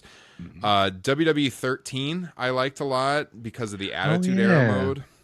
That was a good one for like recent years. Yeah, good call on that. And WWE 2K15 with the Austin Showcase mode. I enjoyed playing through that as well. Oh yeah, they had the Hollywood Blonde thing going on with them. Mm-hmm. Yeah. So it's there's a lot of good wrestling games over the years. In recent years, I do feel like they've been down, and the reviews of 2K20 certainly illustrate that. So I had a question. Yeah. For Adrian, is there ever a game, wrestling or otherwise, that was as high profile and has been as critically panned as this new WWE game? Like, can you think of like something comparable where it's like, okay, like it's inexcusable for this to be shitty, and it's shitty? I honestly don't think so, because as you go through the whole SmackDown thing between know your role, shut your mouth, here comes the pain, I feel like even if things got poor, they got better along the way. Maybe you could argue the Legends of Wrestling game before WrestleMania came out. Maybe actually, you know what? Maybe Thunder, because Nitro was the first release, and that game was pretty funny because the character screen, they had the little taunts where they played the Nitro music in the background, and if you stayed static on the character select long enough, they turn around and do like their taunt, and Luger, you're gonna get blah blah blah, I'm gonna torture rack you, and they'd flex. And in the game, in order to do, it was like Attitude, right? They had WWF Attitude was the same way. If you wanted to do a stunner or a diamond cutter or a chart buster, it was like left, down, left, ABA, start, select, left, and that was the way you did it. So Thunder was the follow-up to that after Nitro's quote finger success, and Thunder wasn't as well received. But I think the difference is with these new games is that you're not dealing with a game that's a direct sequel to that game. You're dealing with a studio that has been dealing with WWE 2K license for quite some time now, that has been dealing with the NBA 2K franchise for quite some time. You have the helps of Ukes. You have this franchise where you're doing a year over year development. And as cool as it is to have new intros, new wrestlers, new moves, important to the game, new DLC, and like you said, bringing in legends and having Rick Rude in there and great storylines, there are certain things that mechanically just are not sound. You can't have these things happening where the ropes shake by themselves, the wrestlers disappear into the mat. Like, I would sacrifice so many different options and layers of clothing and accuracies and theme music if the game functions as a way it should. It's a wrestling game.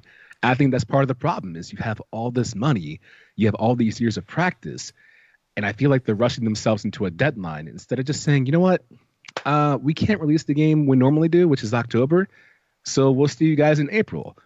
And here's a video as to why we can't release it. Everyone gets a big laugh out of it, and the same video you see on Twitter right now is the same video they show saying this is why we can't release it yet. But I think due to the expectations and being a yearly release and stockholders being what they are, this is what happens. And it's unfortunate because now that taste is in your mouth so soon. I remember when a wrestling game came out, 2 months later, I'm already looking forward to the ideas the next years. Right now, I'm not looking at WWE 2K 21 and thinking, oh man, what if it has this? I'm still looking at this and wondering what happens next. Mm-hmm. That's funny you mentioned the delay because I was going to actually, it's not in my top 5, but I did want to bring up WWF Attitude because there's very few wrestling games over the years that I anticipated as much as that game. And I've heard this from other people too. Just reading the game magazines the summer of 99, I was like so amped for that game. And it had a long delay. I think it was supposed to come out like early in the summer and it ended up getting delayed till August. And I vividly remember like going on vacation with my parents, my family at the time that July. And like I was calling back home to my local Toys R Us, like on our calling card, checking on the release day, like almost every day. And that game got delayed like 2 months, and it was for gameplay issues. Now, the rumor at the time was that it was because Owen Hart died and he was in the game, and they're trying to decide what to do with that. But I have a friend that worked for Acclaim at the time, and he told me that the Owen Hart thing had nothing to do with it. that the game was just broken and they had to fix it, and that's why it got delayed 2 months. So I mean, that is certainly something they could have done with this game.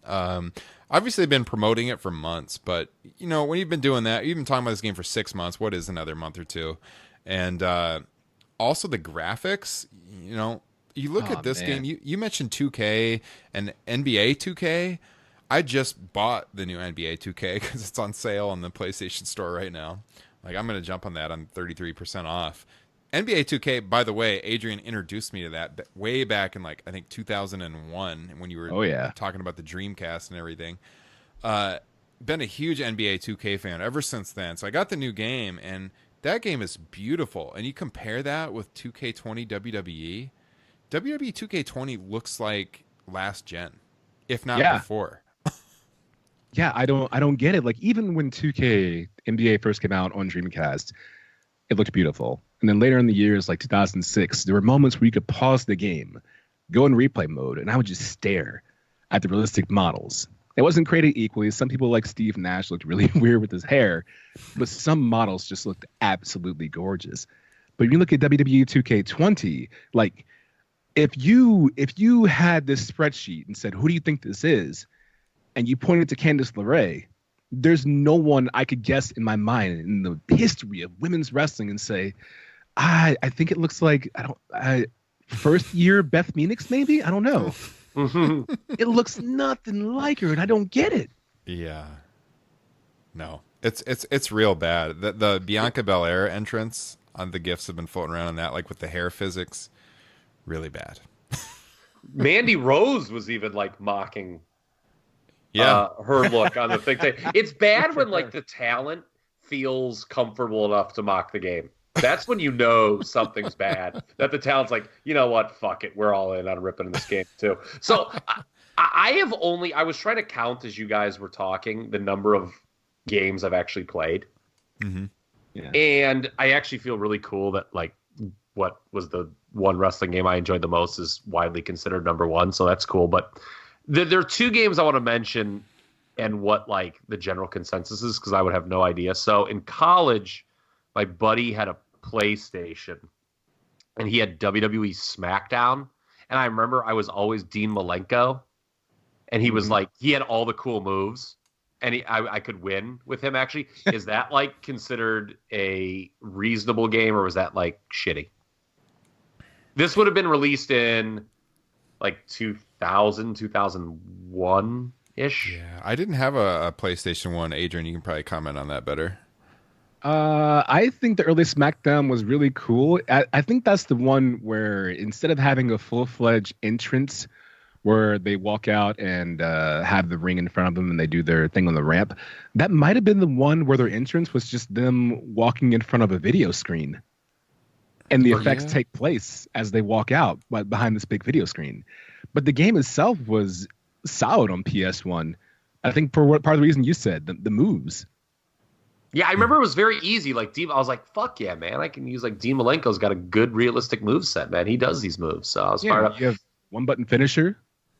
Makes life easier, and accurate UI that shows you how many finishers you have. It was a nice own up to the generation. Mm-hmm. Okay, and my deep dive special video game edition this week, Ryan. This is I went over this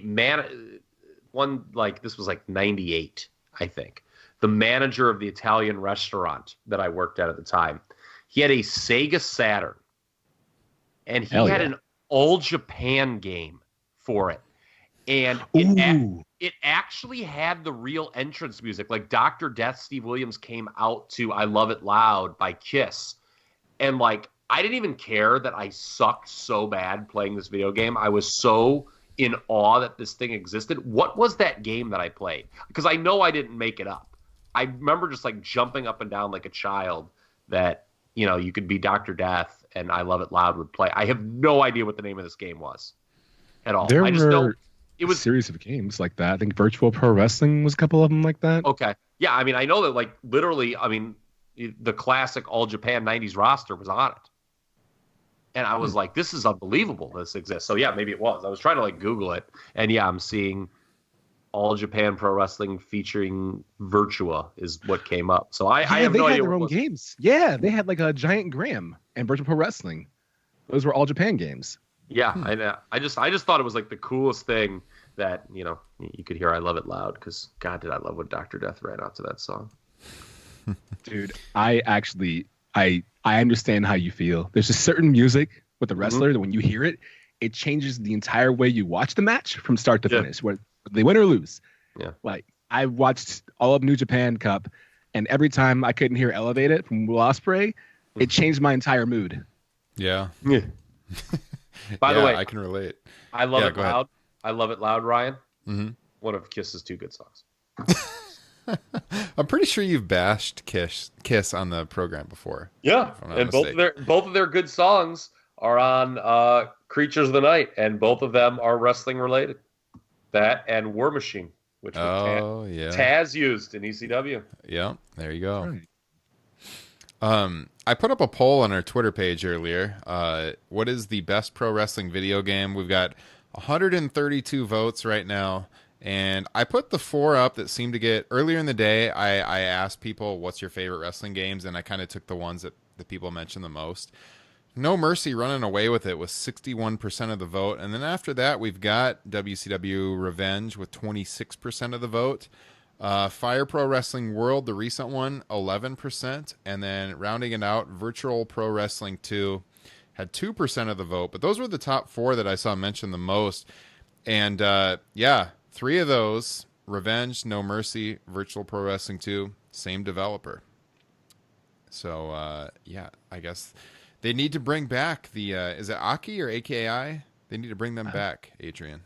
Well, it works out well because as the game went on, there were certain nuances they added that I guess growing up, it was kind of cool and shocking. Like when you could do the Doomsday device, when you could put them on your shoulders and raise them up, to me, that was, I could understand the fact that you could do that. When you can grab someone from the apron and then run them to the outside posts and have them collapse on the outside, that to me was revolutionary. It was groundbreaking. When you could steal finishers, it added to the drama of the match, you know? Like, why wouldn't you have, Chris Jericho putting Dean Malenko instead of Cloverleaf instead? But all those small things add up, and it is simple. You turn your opponent down, whether they're crouched or not. You have a counter system that's just counter grapples and counter strikes. Light grapple, hard grapple, light strike, hard strike. It's just fun. Yeah. It's easy. Again, it's easy for people to come in that haven't played wrestling games and kind of explain to them how to do it. And everyone had a blast. I know I was junior high school when that came out. And so many times, like on the weekends, me and a ton of dudes would play that game for hours and hours and hours. Even people that weren't really big wrestling fans. So some of the other ones, I told people earlier I would throw out the tweets on the show. So our good friend Liam, patron of the show, Liam O'Rourke, he threw out Virtual Pro Wrestling 2, No Mercy, Here Comes the Pain, WCW versus the World, and Fire Pro Wrestling World. Revenge, like I said, got a ton of mentions from people, as did No Mercy. A couple shout-outs to SmackDown 2, WWF Royal Rumble. What else? We've got someone mentioned 2K19 and 17. I'm guessing they're a newer fan. We got SmackDown versus Raw 2011, WWE 13, WWE 12. That was Brady. I'm guessing a little younger, but some of those games were pretty fun. The recent ones, though, I'm not as big of a fan of, I have to say. A lot of people mention NES Pro Wrestling. Oh, yeah. Yeah, I mean, that's a classic for sure. Let's see, WWF Day of Reckoning. Yeah. I completely forgot about that game. SmackDown versus Raw 09. GameCube one, I think. Yeah, I think it was Day of Reckoning. In fact, yeah, because you fight the security guards outside. Yeah, my little brother had a GameCube, and I think I actually bought that game. And I didn't really have access to the GameCube, but like when I would go home, I would play that game. I was like, I'm going to buy the game, and I'm going to use your GameCube to play it. I like it because it took a risk on storylines, like the idea that you are supposed to be working the event, I think, but you can't. And so you're fired. And so you have to break back into the arena to earn your spot back, I think it was. And so you could do the most absurd things. Like you could be Kurt Angle and Angle slam a security guard is trying to stop you. Yeah. And I felt like I was killing innocent people by slamming them on concrete or near pallets by construction sites. Yeah. That makes me think of WCW Backstage Assault, which was just an awful game.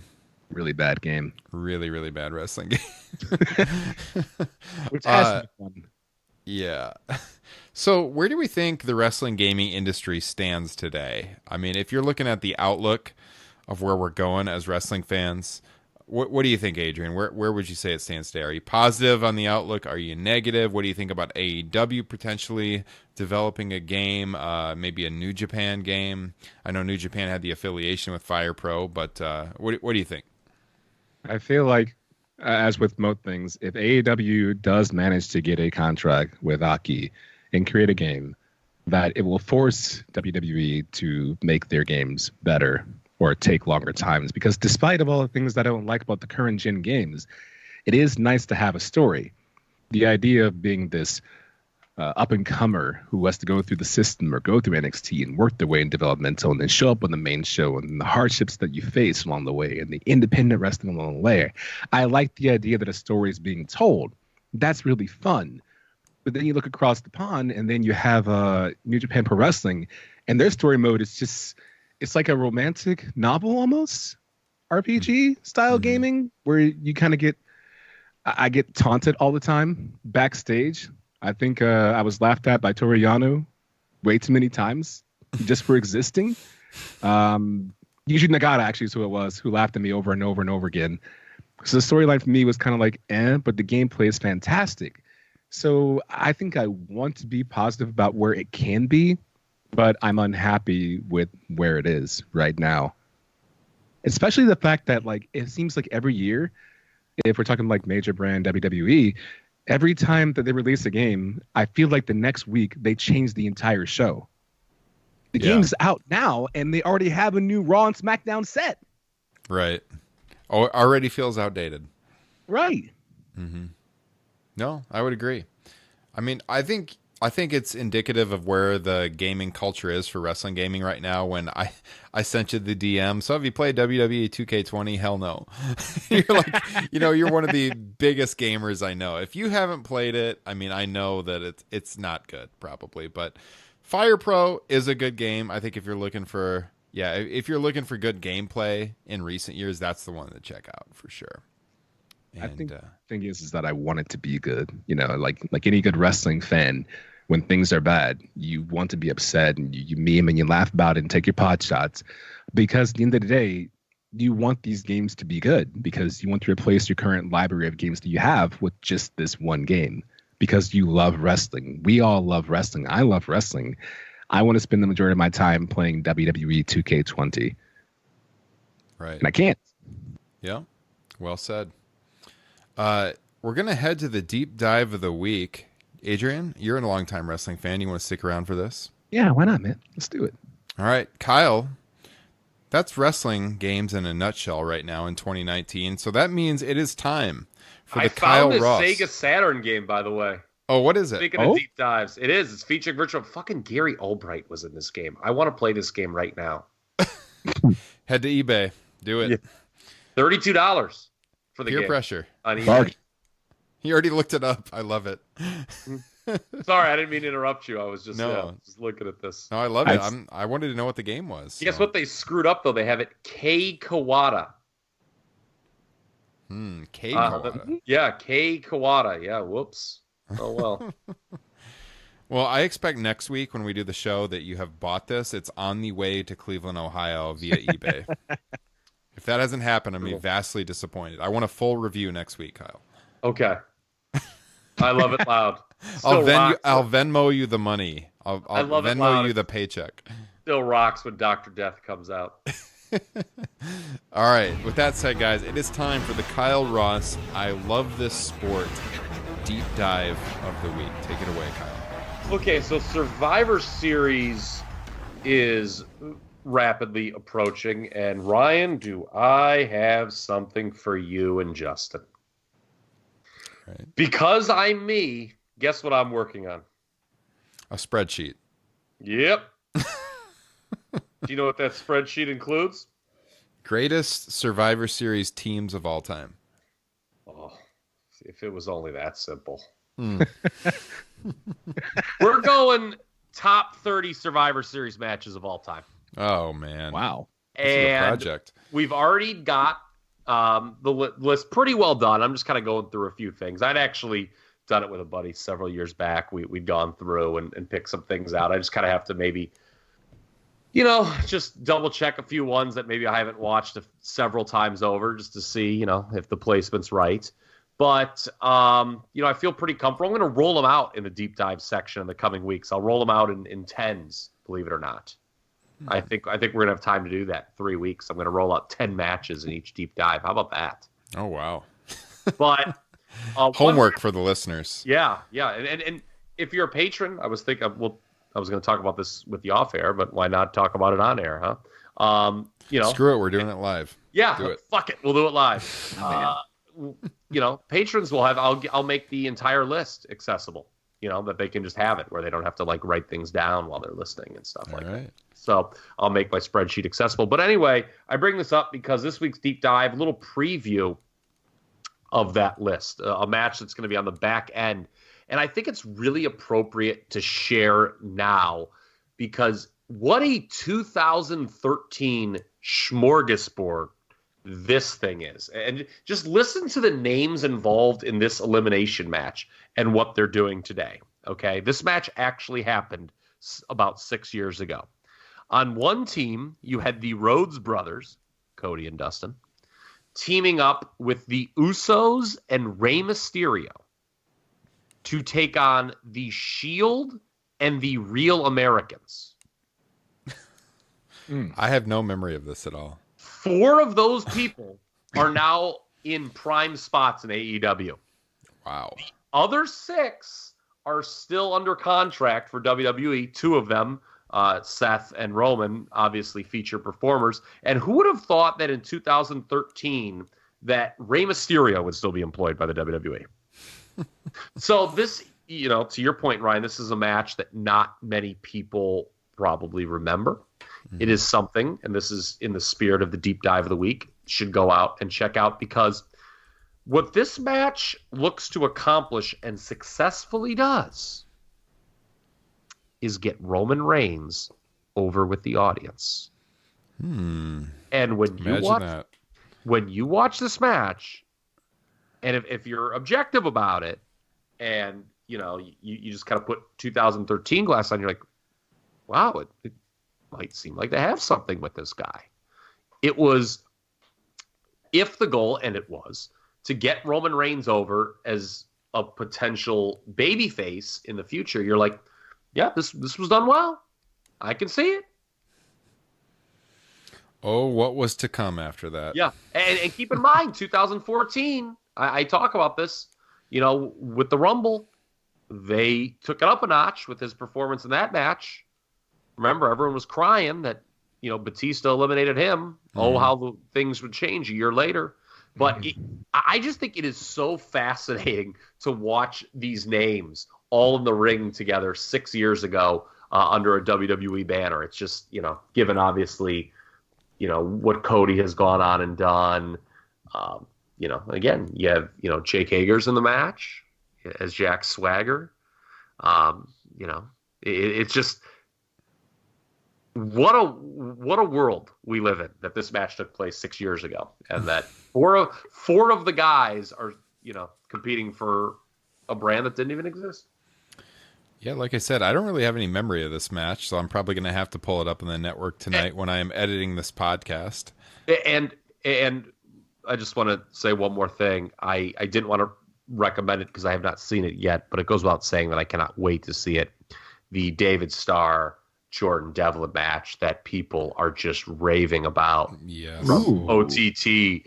I mean, there are people whose opinion I really respect and that were there actually that said it was the greatest match they have ever seen live. Wow.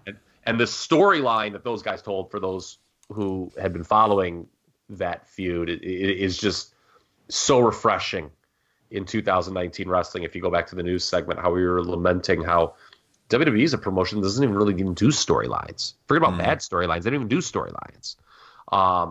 So for this to culminate as it did, I have very high expectations for it and cannot wait to watch it.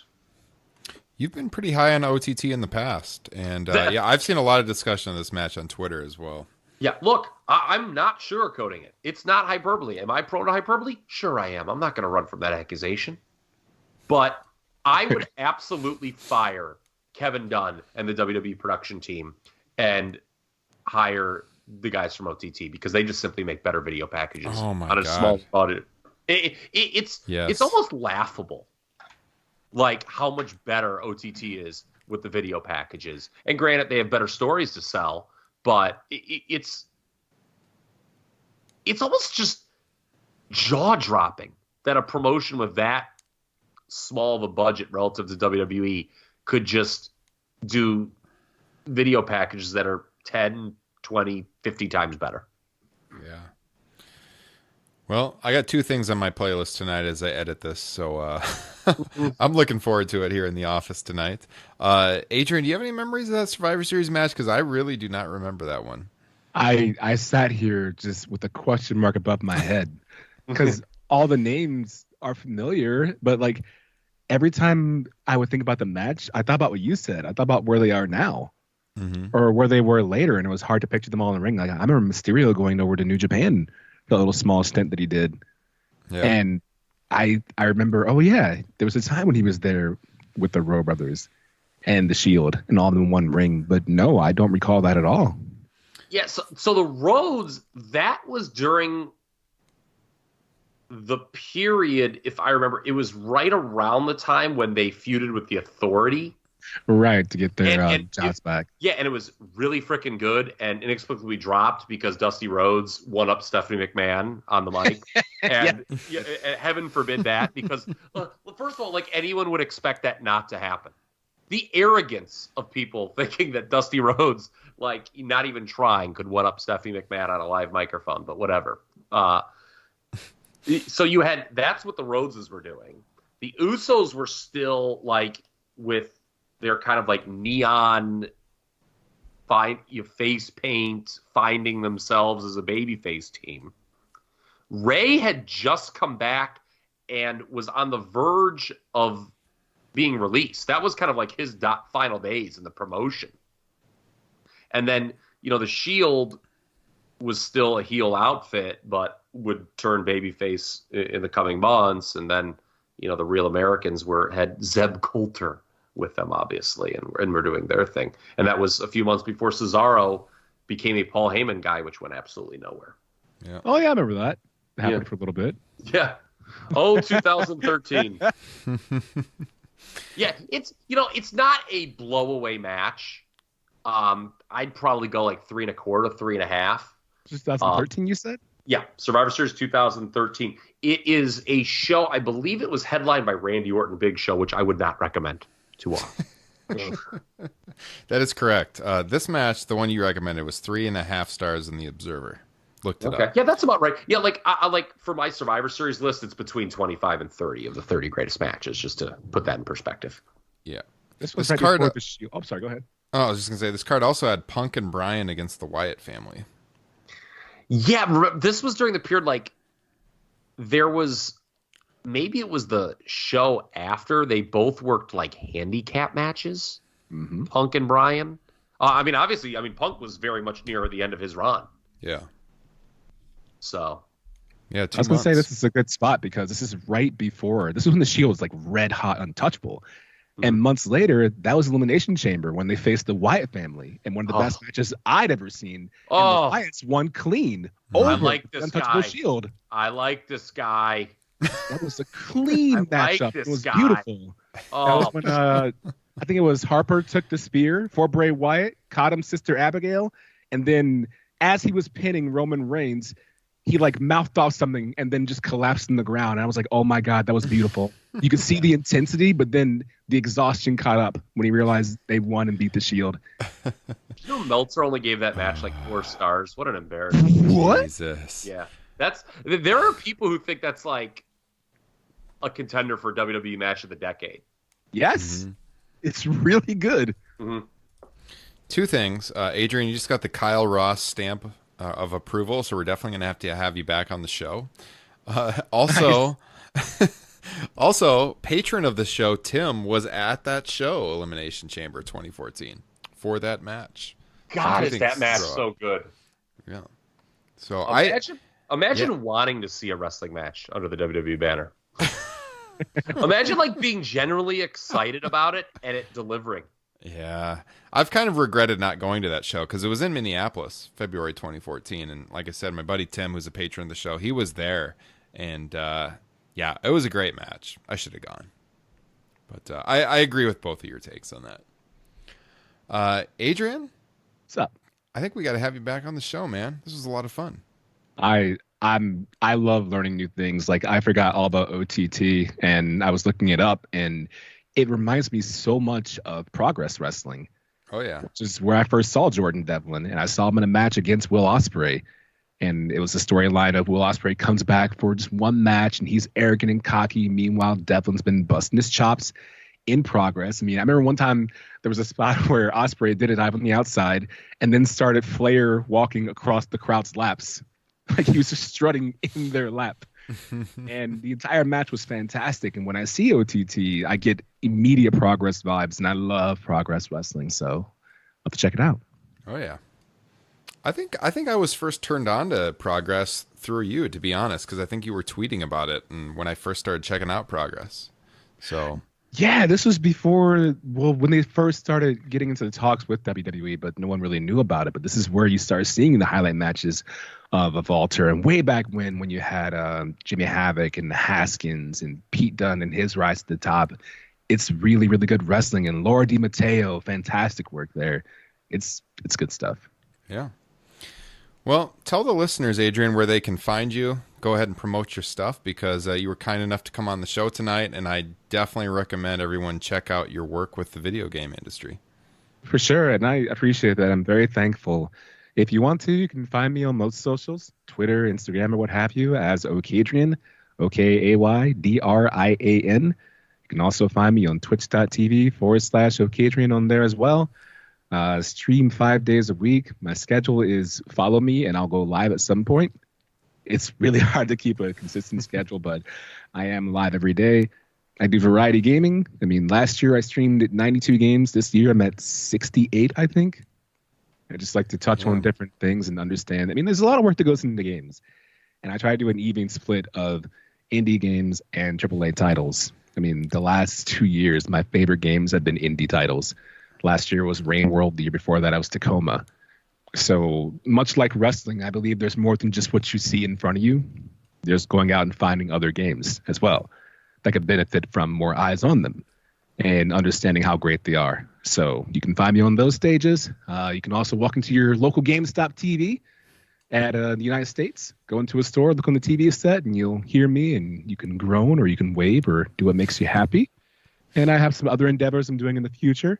So, just keep your eyes open and ear to the ground on Twitch, and you might be surprised when you'll see me. You can say, I heard that guy on Top Rope Nation. That's exactly. It's bad takes on wrestling games. Liking 4-star matches. No, seriously, guys, though, yeah, if you're a gamer, check out his Twitch channel. It's awesome. If I ever have any questions about gaming in general, this is the guy I go to. He's got a great mind for the industry. He does a great stream all the time. Worth checking out. Really appreciate you coming on the show, and hopefully we can get back on again. I would love to, and thank you both for being so kind and allowing me the chance to come on here and talk. Absolutely. And guys, as I said at the beginning of the show, check out our Patreon page, patreon.com/TopRopeNation. Until the end of the day on October 31st, you sign up for the show's bonus content this month. You get a free t-shirt courtesy of Pro Wrestling Tees, a soft style, high quality t-shirt, the Top Rope Nation established in 2016 t-shirt. You can check it out at prowrestlingtees.com/TopRopeNation. It's $25 on there for the soft style. You can get it for $5 if you just sign up for our Patreon page. You get the bonus content, Top Rope Nation Classics, Top Rope Nation Extra, our bonus shows we do only over on Patreon. And of course, if you enjoyed the show tonight, we would appreciate it if you would subscribe on Apple Podcasts, Stitcher, Spotify, wherever podcasts are found. You can find us on Twitter at Top Rope Nation. We're on Instagram, Facebook as well. You can find me on Twitter at Ryan Droste. That's Droste. And Kyle Ross is over at TRP Kyle. Any parting words tonight, Kyle? WWE is not a very good promotion. It's a little bit of a negative discussion we had early in the show, but hey, this video game discussion was awesome. Yeah. I love Hey, it. I do want to ask one quick question. Yeah. Kyle, are you a fan of the NXT UK product? It's like, okay, I mean, obviously, like everyone else, I loved Walter and Tyler Bate, Right. but week to week, I don't know. It's not, I don't find it particularly interesting, to be honest with you. That's fair. Like the Raw and SmackDown trickle-down effect through the entire promotion, the negative trickle-down effect, just to state the obvious, is very real. You know, we talked about the Finn Balor turn, and just, you know, I can't even get excited about that anymore. So, I mean, it's okay. It has its moments. It produces good matches. But as far as like week-to-week television, I don't find it particularly enthralling. I can agree with that. Just when your comment about WWE not being a good product, I'm like, what do we think about this? Because I feel the exact same way. I don't go out of my way to really look forward to it every week. But every now and then when there's a UK-based pay-per-view on, I watch it. I'm like, wow, that was really good. I can't wait to probably not watch it, I guess, on Wednesday. Yeah, exactly. It just, you know, it's okay. You know, believe it or not, there have been decades of wrestling where people didn't just obsessively watch everything. They would just watch the big stuff. That's okay. Like, but you shouldn't feel like less of a person or a fan if you don't watch the smaller stuff. I just think that, you know, we're not going to get stuff like Walter and Tyler Bate on a regular basis from that promotion. I agree. Yeah, I feel pretty much the same way. There's just so much content out there. It's hard to watch the weekly TV, but I always check out the takeover shows and love the last NXT UK. Yeah, it was a home run. Yeah, I mean, we raved about it home on the show. It was great, but yeah, it's just so hard to keep up with everything. But we're both really high on AEW at the time. It's funny that Kyle's been so negative on WWE because at one point people criticized our show for being too positive on WWE, but man, it has gotten so bad in recent months that it was hard after being off 3 weeks not to go negative. And we apologize if you didn't enjoy that, guys, but I mean, we had to be real with you. Yeah, something no one's ever criticized this show for is not being objective, in my opinion. Hey, there you go. Yeah. We're fair, objective across the board. You know, that's right. I mean, Well, thank you, gentlemen. I appreciate that. Mm-hmm. Yeah. All right, guys. So again, thanks to Adrian. Check out his Twitch page. Check us all out on social media. Check out the full archive, topropenation.com. And again, that Patreon page. Sign up for $5. Get your free t-shirt in the mail. We will check you guys next week with episode 121. Have a good weekend.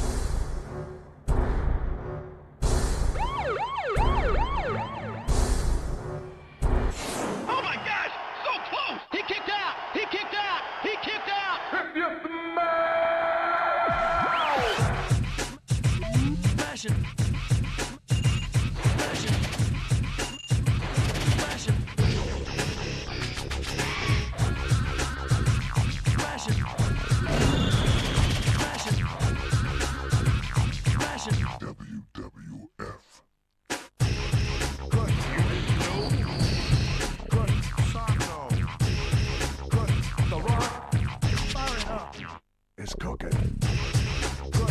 Jabroni. Good. Check your rattlesnake. Good. You smell it. Fire it up. Know your role. Hey! Hey! Hey! Hey! Stop.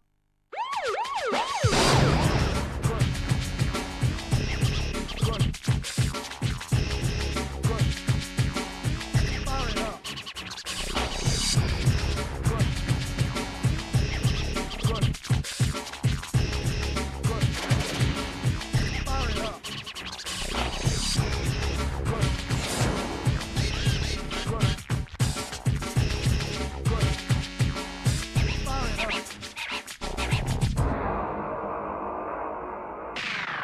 gentlemen,